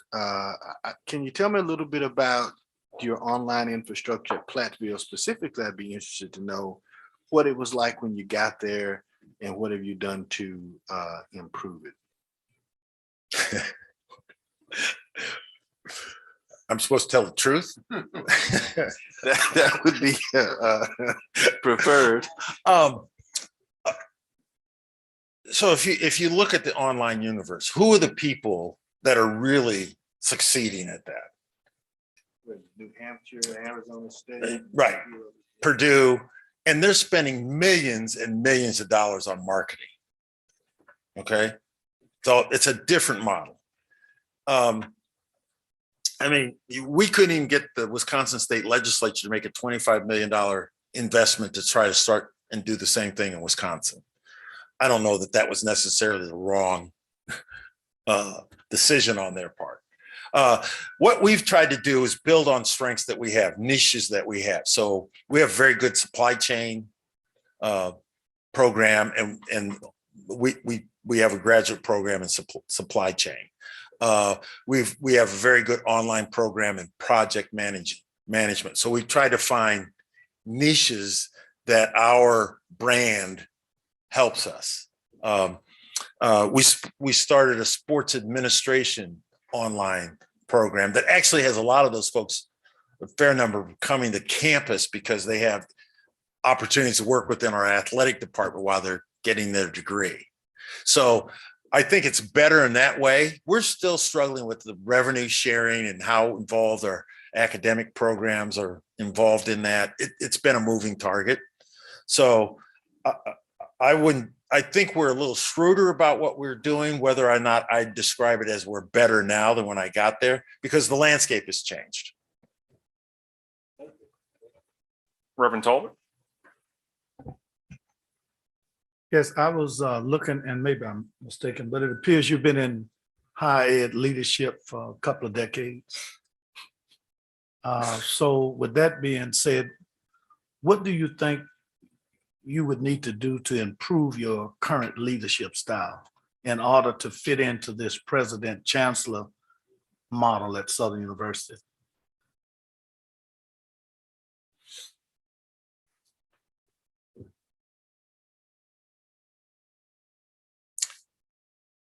You know, I think you always have to be listening. Okay. You always have to try to find people who will speak the truth to you, because I think that's the hardest part of these jobs, is that people don't want to tell you, like, you know, you're chewing with your mouth open when you're the chancellor. That, you know, you need people who will tell you the truth. You have to be attentive to that. I think since the HBCU universe is a bit outside of what my actual experience is, that I'm going to have to be attentive to making sure I'm understanding that culture, embracing it, moving it along in that fashion. I think while I am acquainted with, through ASKU, a number of HBCU presidents and leaders, that's a new group that I'm going to have to be much more intimately involved in. So there's some learning to go on there.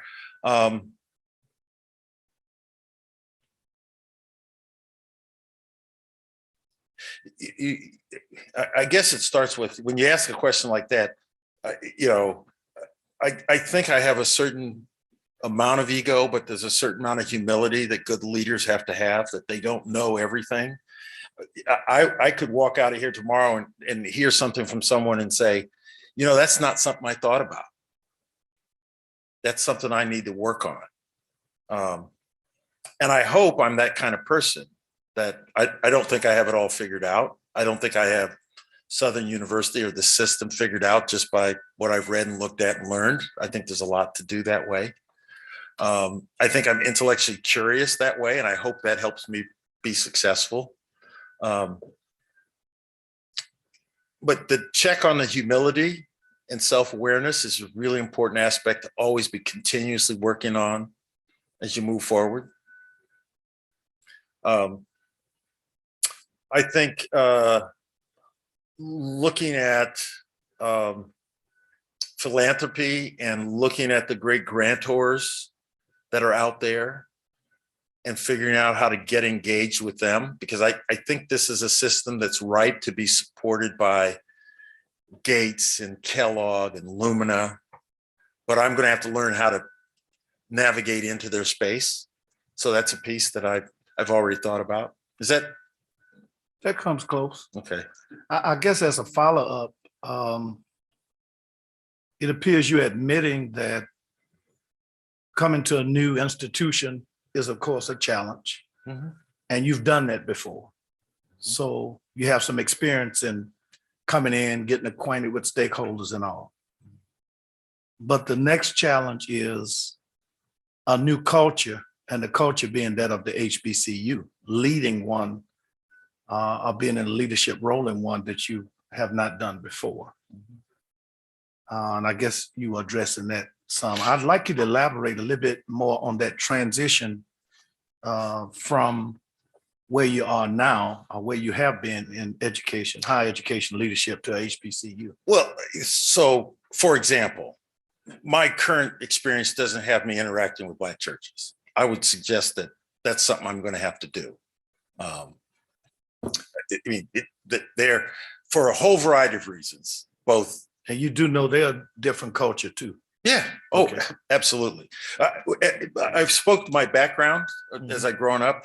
I don't know if it was because I looked saintly or particularly evil, but every family whether it was a casual acquaintance or an ongoing acquaintance, wanted to take me to their church. So I've been through, by the time I was 11 or 12 years old, I'd seen all kinds of stuff. So yeah, that's different. Obviously it's different. But I have to take that on. Okay, that's one piece, a piece of the culture.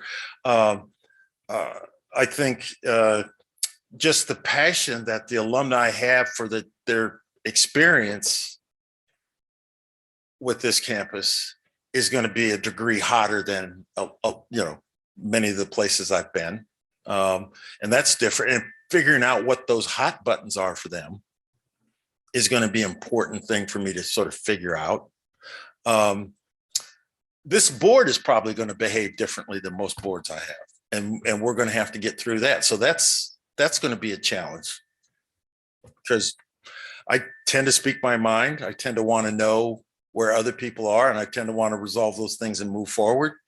But that's going to be different with this group, I'm almost certain, than what I've experienced in the past. Thank you very much, Mr. Chair. Certainly, Reverend. Ms. Reeves?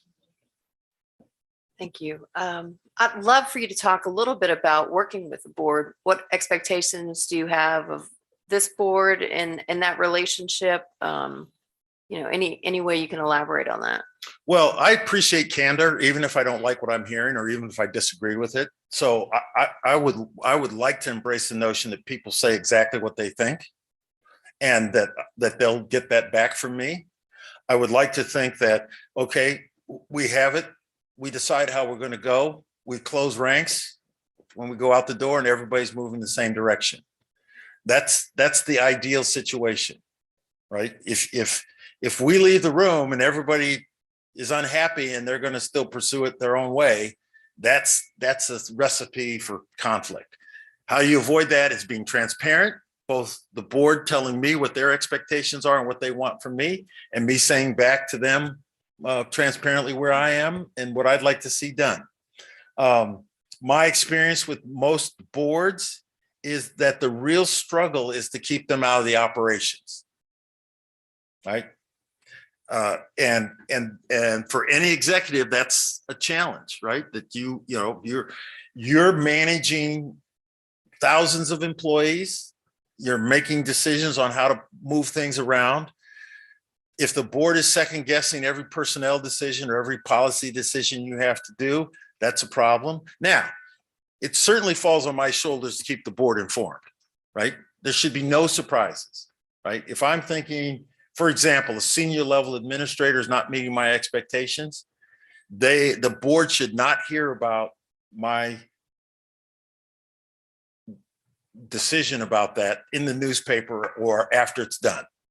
There should be no surprises. There needs to be transparency and awareness and confidentiality when that's appropriate. At the end of the day, the board collectively is my boss. And so I need clear direction about what we're doing, where they want to see things go, and then the ability to sort of pursue it as best I can. Thank you. Ms. Smith? Okay. Mr. Fondale? All right, thank you. My question is with regards to athletics. Tell me how you have been able to advance your student athletes through the institution you're at right now. I think you're a Division III school. Mm-hmm. Tell me just a little bit about your relationship with your athletic department, how you've been able to advance students through your program. Mm-hmm. I have 3 pillars associated with the athletic department. And I had a long-serving athletic director who retired 5 or 6 years ago. And I had the opportunity to sort of think this through and say, this is what I want. I didn't do a good job on the next one I hired. You learn lessons, right? My favorite turned me down. The other 2 guys, one of them thoroughly screwed up his interview. The one that was left standing, I really wasn't that high on. But I said, if I fail the search and then I have to have an interim for another year.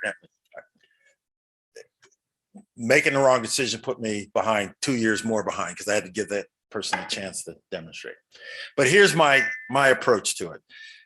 Number one, being a student athlete should be a transformative experience for the student athlete. So the athletic director and the coaches need to know that the student athlete should be a better human being and better prepared to go out into the world by virtue of being a part of the program. Number two, athletic programs are expensive, and so the athletic director and the coaches need to know they have to be pulling on the oars to help find the financial support that helps the athletic director fund it, the athletic department fund itself. And number three, competitive excellence, right? What I tell my people, we're Division III, we're non-scholarship, but no student athlete should spend 4 years as a part of one of our athletic teams without at some point experiencing the opportunity of competing for something meaningful at the end of the season. An NCAA bid, a conference championship, whatever it is. That's the minimum that I expect. So, you can learn a lot of lessons losing, but it's a lot more fun to learn those lessons if you're winning.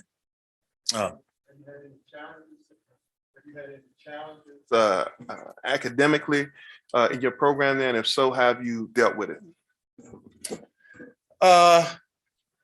No, because it's a different animal than Division I. I mean, they're paying their way, they're paying for their education. If they decide not to do what they are supposed to do, then they go. Actually, our student athletes have generally had better academic, average GPAs than the overall campus. And it makes sense. They have a cohort, they have coaches and other people who are worrying about what they're doing. All the things we're trying to do in other ways for the rest of the students on campus sort of is built into that if the coach has the sense to know that, okay? I think to fire an athletic director, a couple of years ago, that wasn't fun, but it was right. It was my fault. I hired the wrong guy. I had to get rid of him. There became a bit of a controversy between in the football program this year that I probably can't talk about publicly at this point. It ended amicably, okay, but we're gonna have a new football coach this year. So I've been actively involved with Division III NCAA stuff. I sort of get it. That by virtue of that, I know a number of the people in different divisions that have been involved in that way. I was on the President's Council for Division III, just came off the Management Council, been doing other things with the NCAA. As an old, not very good college athlete myself, I care passionately about it. I try to get to football games and basketball games, try to talk with each one of the teams. But I still believe those three pillars I offered you are appropriate for whatever level of sports that you have. Mr. Taylor Jarrell.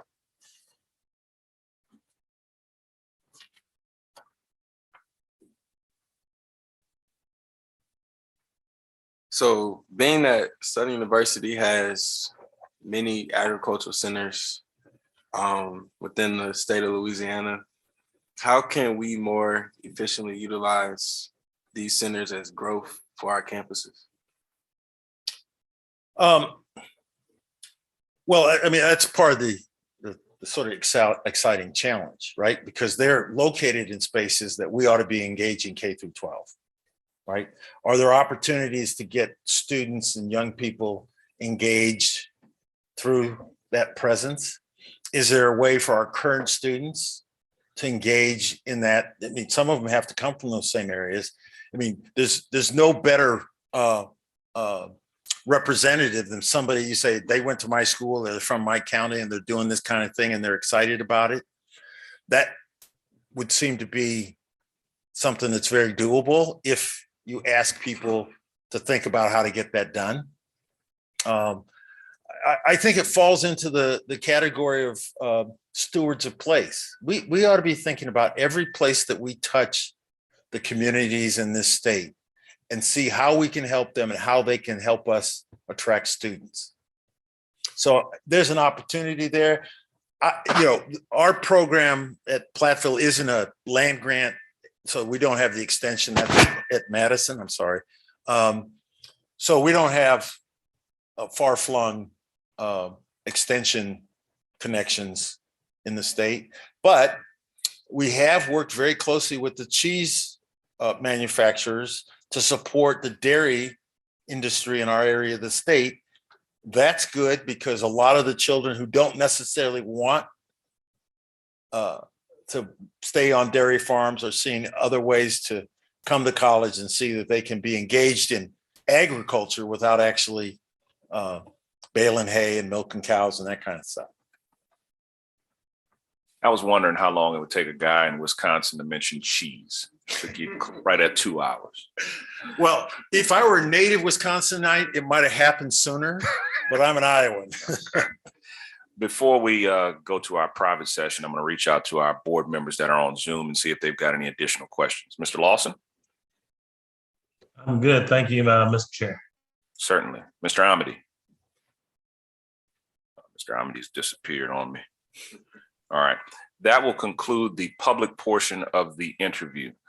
Those that are not members of the board or council are asked to step outside. Mr. Harrell, as our co-chair of the committee, you're welcome to stay, sir. All right. No actions will be taken during this private session. No votes. No vote. Yes.